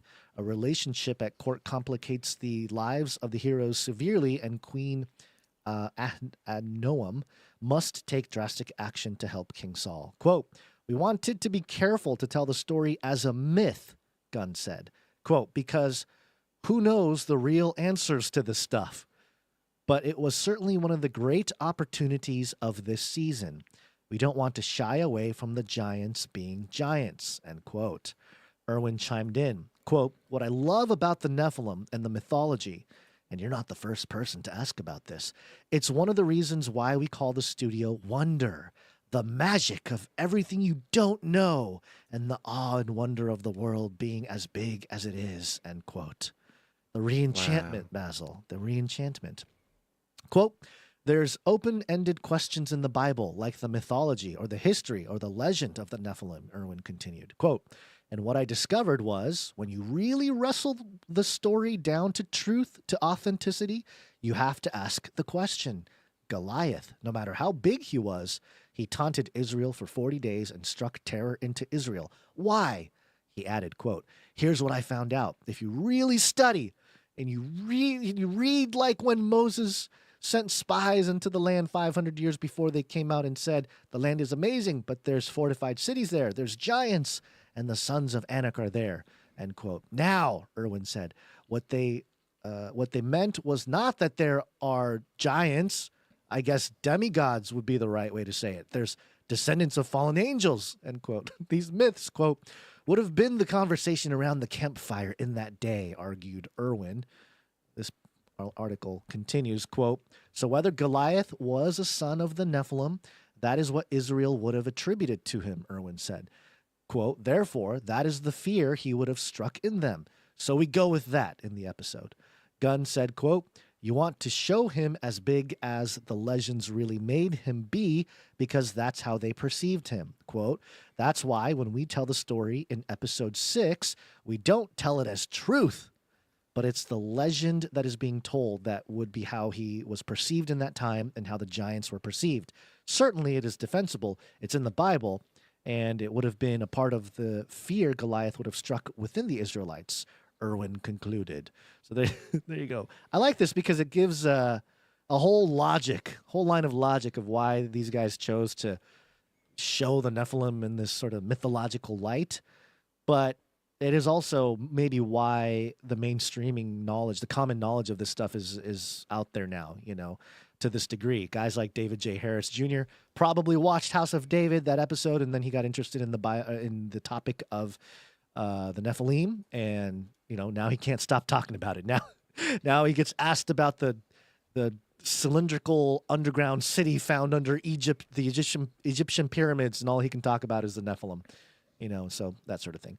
Culturally, it's here, Basil. The Nephilim are here. I don't think they're necessarily going away, but I also think it'll be interesting to watch how stories like, the de-extinction tie into the story of the Nephilim, because ultimately I feel like there's a big connection there with these ancient mythological creatures and the modern scientific endeavor to resurrect what, animals and different entities perhaps, or even create new entities or old entities that may have existed years ago. So it all kind of, again, we're eventually just going to turn into a show that plays a bunch of jingles, and that's it. We don't even have to explain anything. We just play like 7 or 8 jingles, show the headline, and there you go. It's just go read your Bibles. It's all there. So yeah, it is interesting. You won't need us anymore.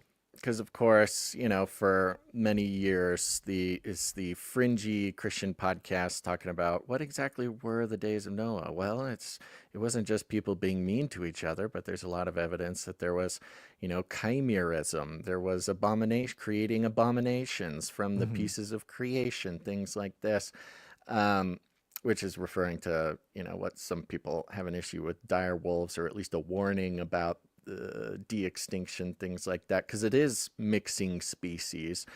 And it was the Noah movie. When was that? About 2017, 2018, whenever the Noah movie recently came out, and it had 2014. It was 11 years ago. Wow, that long ago, huh? That's crazy. Yeah. I forgot what the guy's name was in it, but it had famous actor in it. Russell Crowe. And the thing that had people scratching their heads is even Christians that really, there was a lot of head scratching about that movie in general, but one of them was the inclusion of like chimera animal species just running around. They didn't even explain it. It was just like kind of like an armored armadillo dog. There's just like these weird little science experiments running around in the background of this film, which sort of aligns with some of the fringier, and by fringe I don't mean, fake or made up or anything, but I'll say one of the deeper aspects of biblical scholarship on the days of Noah. So yeah, and that's been what has sort of caught our attention with all this de-extinction stuff. It's like, oh, you talk about the days of Noah, we can talk about a lot of different aspects of what may have been included, but the chimera, scientific abomination aspect of man tinkering with creation in ways that maybe he's not supposed to is a big part of it. Yeah, and anytime science starts using words like resurrect, you know what you're doing. They know what they're doing. They know what they're doing. They know who they're trying to trigger. They know what they're trying to do. And I think believers should recognize that. I know it's maybe not a a proper use of the word from as far as Christians are concerned when it comes to the word resurrection. But if you study the topic of transhumanism and everything else related to this in context of the days of Noah, you know that the leaders, the thought leaders of the movement believe that they can resurrect the dead. So, it's not crazy. It's all just becoming enchanted once again, the reenchantment. Speaking of reenchantment, Basil, just to kind of round out today's show, stock market posts third biggest gain in post-World War II history on Trump's tariff about face. At just the time of our show, Basil, the market, we just made history. This episode is history. Wow. Third biggest gain. Look at us. Look at us. We are the pump. NASDAQ our show. Is up 12%. You're welcome, stock market. You're welcome for the third biggest pump since World War II. Okay, it's like January 6th. It's like J6 all over again. We just happen to be live during the history-making moments. I don't know how we do it. I don't know how. Goodness gracious, what's Bitcoin sitting at? How's it doing? See here. It was at 82 earlier. I'm going to tell you. Should I tell everybody what you did with that? I'm not going to. No, I didn't do anything with it. I don't know if this is right. Is that 82? 82. Yeah. I think something like 82. that. Yeah. It's up, but not super up. Nope. I want to give a big shout out to some people who reposted the stream on X. Yes. I want to give some shout outs. We encourage, of course, reposting and engaging on our stuff on X. It just helps us out, the algorithms. Pie Daddy, Christopher Williams, Forest City 143, Stevie, Oceana, I'll say at Love Soul. And we also had Gato and Wheezy who quote tweeted. Thank you very much, Gato and Wheezy. And I encourage everybody, even if you just see us sitting around, appreciate that. Give us a like, give us a bookmark, give us a repost, all that fun stuff. Yeah, that's all free to do. You don't have to pay anything for that. It's just free value that you're giving back to us. That's right. And thank you to all of our producers of all stripes with your time, your talent, or your treasure. And thank you to those who joined the Canary Cry text message alert system. I just got a text from 831 who says, please show shirts from previous quarters to entice others to join the council. I currently have 3. I currently have 3, but I am in need of more. Let's see the current winners. Yeah, we need to be better at that. We need to be better at... I just received the package. No, I literally, my wife just dropped a package off on the desk here while we were live, so I'm going to open it. All right. You can open it right now. Now, the problem with this is this is not the one that you can get if you sign up now, but it's a good example of the types of things that you can vote for. Let's see. Let's take a look here. It's a blue shirt. It's got green on it, so it might be a little weird, but... Oh, yeah, a little green in the green screen there, but this was a design by Sir Darren Knight of the Hungry Panda. It was the Legos shirt, and you got me with in canary form, and it's kind of hard to see on the camera there, but this is all in sort of a built with Legos kind of pattern. Very fun, very cool, very bright, very fun. Love it. Yes. The way that the T-Shirt Council works, for those who don't know, go to canarycryt-shirtcouncil.com, support the show there. Every quarter, the T-Shirt Council, they all vote. They get a survey in their inbox. They vote between 3 different T-shirt designs that have come in, and they vote on the color of the shirt. And, of course, depending on what gets voted, that is the shirt that comes out. And people love it. People have... whole wardrobes filled with the Canary Cry T-Shirt Council shirts. I need to find a better way to save these text messages. Somebody just texted about the T-Shirt Council and about how much they love being on it. So there you go. Go do that. Canary Cry T-Shirt Council. Appreciate all of you already there. I do want to thank some producers. Oh, you got. Hold on, let me do a couple more because we got a lot of people who texted and there's some good stuff. 805 texted. Thankful for the show, guys. Keep up the good work. I just started listening recently, so the backlog of podcasts has been in my ears a lot lately. Well, thank you very much, 805. Welcome to the family. Appreciate it. Yeah. 814 texted and says, concerning Cage Rattler coffee, I'm actually really enjoying mixing together the Emu Wrangler and the Nephilim Hunter. Nephilim Wrangler? Yeah. Each after their own kind. Take it easy over there. We don't necessarily want to cross-contaminate and make hybrid coffee. Nephilim Wrangler, yeah, Chimera coffee. The blend actually tastes really good. Thank you very much. There you go. 814. So there you go. Just text the word canary to 877-740-3226. And concerning the nomination for producer, the night and or daming of a producer, provided by, who was it? Shoot. He's only had the Sir Torstein. Torstein, yeah, Night of the Unknown God. Yeah. That's right. Sir Torstein, Night of the Unknown God, produced very generously, executive produced last episode, got knighted himself, and has made available a knighting or daming for a producer who deserves it. And so you can nominate a producer by texting the text message alert system. We are getting lots of nominations coming in, and I'll be counting all those up, and we'll be figuring that out next Monday or Wednesday. We'll some lucky producer will get a seat at the Canary Cry Roundtable of Knights and Dames. Yep. Speaking of Sir Torstein, sorry, I've got to say it right. Torstein, Knight of the Unknown God. He actually sent in a couple pieces of art, some memes, and he had a note here. Shalom, Canary Bros. I humbly say thank you for the kind words on Monday's show. All glory to the Father for leading me to this great podcast and for his unwavering promise of blessing if we align ourselves with his will. You two fellas are by far the best pair of podcasters in the metaverse, bar none. Appreciate that. I don't know if there's that much competition out here yet, but we appreciate it. Yeah, with an awesome family I'm proud to be a part of. We are called to be a peculiar peoples, and with being a canarium, I don't think it gets much more peculiar than that. That's true. Anywho, here's some memes. One from Monday's show with the Kafka paid protesters and a couple of Papagons if you want to show them on the Canarium. God bless. Yeah, love these. This is the, let's see, let's start with the Kakistocracy one. Let's start with that. So that's it's the Spider-Man meme of the three Spider-Man pointing at each other, but it's got in the middle of the. Go ahead.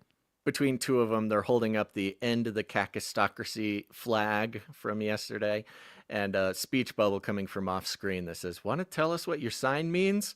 And them all pointing to each other, which is sort of spookily similar to what actually happened. Exactly what happened. Yeah, that is bizarre, man. That you're right. That is, wow. I guess we are meme. It's true. Here's another one, the Star Wars meme. The I don't know which one is this. The Anakin talking to what's her face? Wow, Princess, I can't believe Princess Amidala. Yes. Classic meme format. And Anakin says, Japanese has three written systems. Writing systems. Hiragana, katakana, and kanji. And Amidala says, at least there's no cursive, right? There's no cursive, right? Is there cursive in Japanese? I don't know if it's cursive proper, but there's definitely varying styles to write all the different kinds of writing systems. Interesting. So yeah, there's like ancient forms, or not ancient, but more ancient form, and then there's kind of the more formal, computer type font.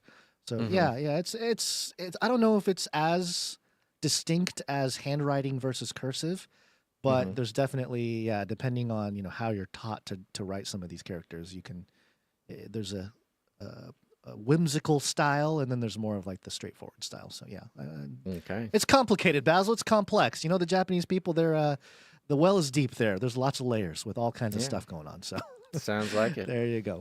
So some of the old Gons memes. Here's another one if you want to do this one real quick. It's so small on my screen, so you can do it. Okay. Oh, there we go. This is a young man helping an elderly man who is using a walker. The young man is Sir Torstein, or warrior of Yah, and the old man is Gons, and warrior of Yah is saying, "I changed my name to make it easier for you," and Gon says, "Okay, Sir Torsteins." I'm probably saying it, Thorsteins too, just to make. That's true, probably. Sir Thorsteins. Yeah, and then one more classic meme just for the culture. I don't even know how to describe. Yeah, this one. This is the weird taxidermied fluffy monkey thing. Says, I just learned Warrior of Yah. This is Gons, and then you just change it. He's making an exasperated hand gesture there. Yes. These are some old school formats there, Sir Torstein. Like You're like an archivist. That's good. Yeah, archivist, mimetic archivist. Thank you very much to Sir Torstein. Appreciate you. We got something from Sir Marty K. Okay, you're going to have to zoom in on this one. Yeah. There you go. I don't know how much more zoom I can do. Does he have a note? He has a note for this? He does. There's a big difference between whether people respect your country or fear it, my best young buddy Basil. I made a family-friendly meme with no Nazis or swastikas, believe it or not. Thank you. Thank you for leaving out the Nazis and the swastikas. So this is a scene in Indiana Jones where Indiana Jones's father is holding on to Indiana Jones. Indiana Jones is falling off a cliff, and he's reaching for the artifact before it falls into the crevice. And Marty K says, "You have to let it go. If the Lord wants it and wills it, the YouTubers will find their way to your Rumble channel."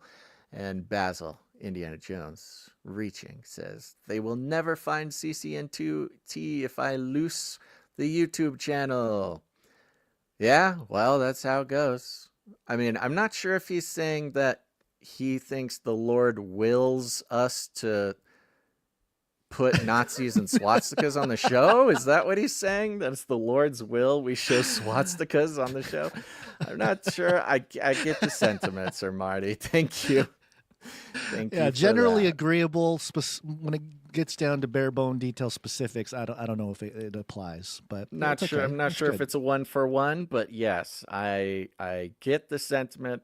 It is only by the grace of God that we have only lost 3 YouTube channels and not 4 YouTube channels.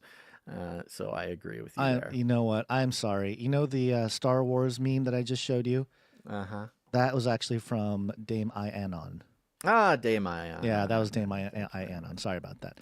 Yeah. Yes. Thank you for that. There was a little quick note to go along with it. But yeah, she said, I was looking for kanji, and that was what Google spat out. I was aware of 2 writing systems, but 3? Why, Japan? Why? At least there's no cursive, right? Right? Quick search, and a meme is born. So yeah, there you go. That's Dame Ianon. Thank you very much. In a way, kanji is kind of like the cursive of Japanese. No, it's not. But okay. In a way. Moving on. No, it's. I mean, it's definitely more complicated. It's most more complicated of the thing. That's the thing. And it's kind of a mix. It has elements of both hiragana and katakana, and it's much more complex. Mm-hmm. You're right. It is more complex, and yes, there's sometimes some elements to it. It's yes. Okay, let's stop. I spent my time learning the Japanese alphabets. I, as a teenager, filled out all sorts of Japanese handwriting workbooks that made my wrist hurt after 47 pages of well, that was my life. That was my childhood on top of regular school, and on top of they really know how to make sports. They really know how to beat that skill into kids over there. It's very impressive. Okay, Jonathan F gave us a few jingles here, so let's introduce Jonathan F. Jonathan F. This is a Dallas Congresswoman, Jasmine Crockett, saying she was hired because she was black. When I first became a public defender, I had no criminal defense experience. And I walked in and I told my boss, Charlie, I said, listen, you should hire me. He said, why? I said, because I'm black. There's also a vocal capture by Psalm 40. Crack gets job done. You know, a lot of things do the job. Methamphetamines do the job. They do what they're supposed to do. Yeah. Crack cocaine. Crack cocaine. Crack cocaine gets the job done. Gets the job done. Canary Cry News Talk. Crack cocaine gets the job done. No. Oh, no. That is terrible. I love it. It's funny. That's okay, funny. there's one more. This one is Basil Trump good jingle. Yay, Trump! Trump is the best. Trump is a genius. He did it. Good. Clip it. The spirit. Clip that. Look, just put a big old MAGA hat on his googly eyes and just clip that in there. That's fun. There you go. This is These how are- we get all the MAGA people to join the show, join the Canary. Yeah, these are some fun new styles. He's really refining his art there. Thank you very much, His Jonathan. electronic music work. Yep. Thank you very much, Jonathan F. Appreciate it. If you want to help us build the culture behind the community, that's you. You guys are building the culture behind the community. Go to canarycry.art and submit your artwork there. It's all there. It's all there. Thank you very much to all the people who do. And yes, especially proud of all the people who are still here and have been producing the show regularly.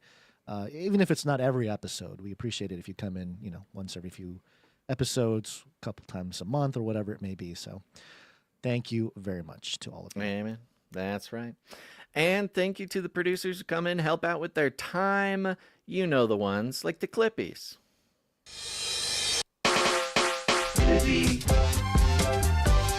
Clipping all those videos.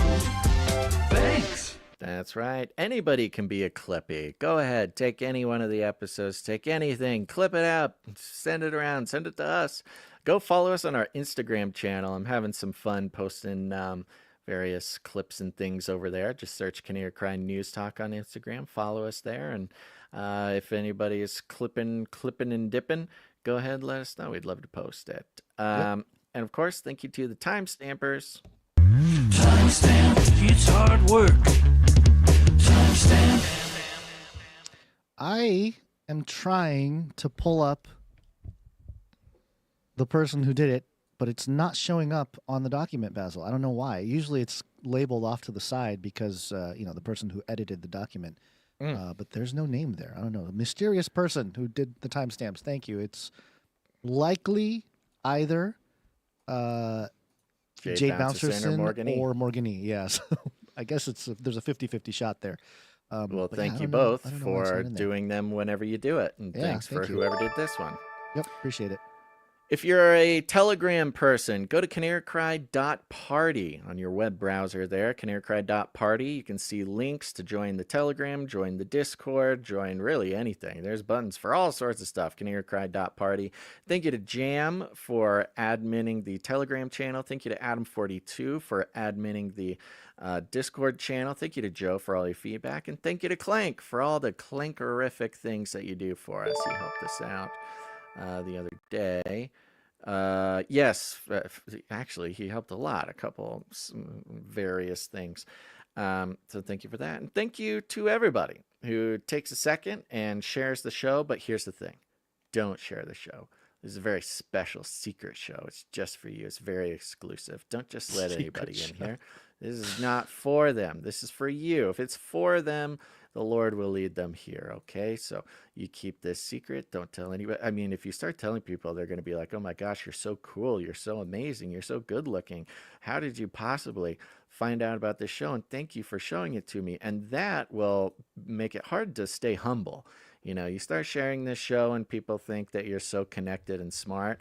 That could cause you to stumble and maybe relish in some pride. So don't share the show. Don't tell anybody about it. Unless you're very, very sure that they can handle it. But seriously, don't. But if you do, we call it rattling cages, and all you got to do is walk right up to them, grab them by the cage, and then you shake it. The end of the world occurred pretty much as we had predicted. I want to shake things up, stir up some controversy, rattle a few cages. Hey, stop that! You'll never silence me. I'm the last angry man, a crusader for the little guy.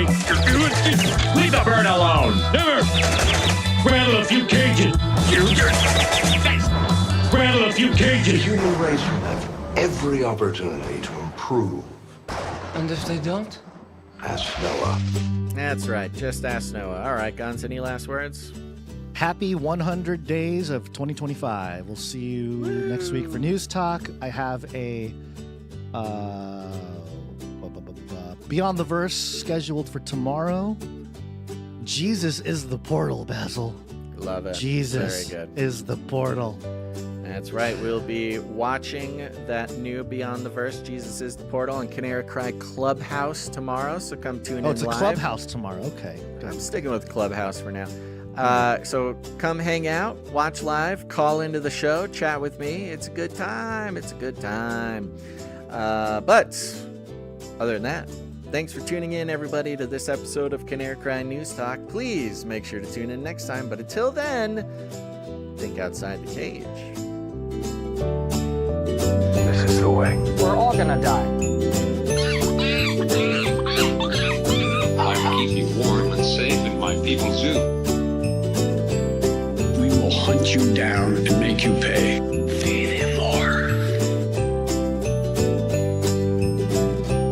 Armageddon's on the way. This is the United States of America, for God's sake. This is not about freedom or personal choice. Remember, reality is an illusion. The universe is a hologram. Buy gold. Buy! Like, subscribe, bell button, all. Like, subscribe, bell button, all. Value for value. We take no money from corporations, commies, or cartels. Canary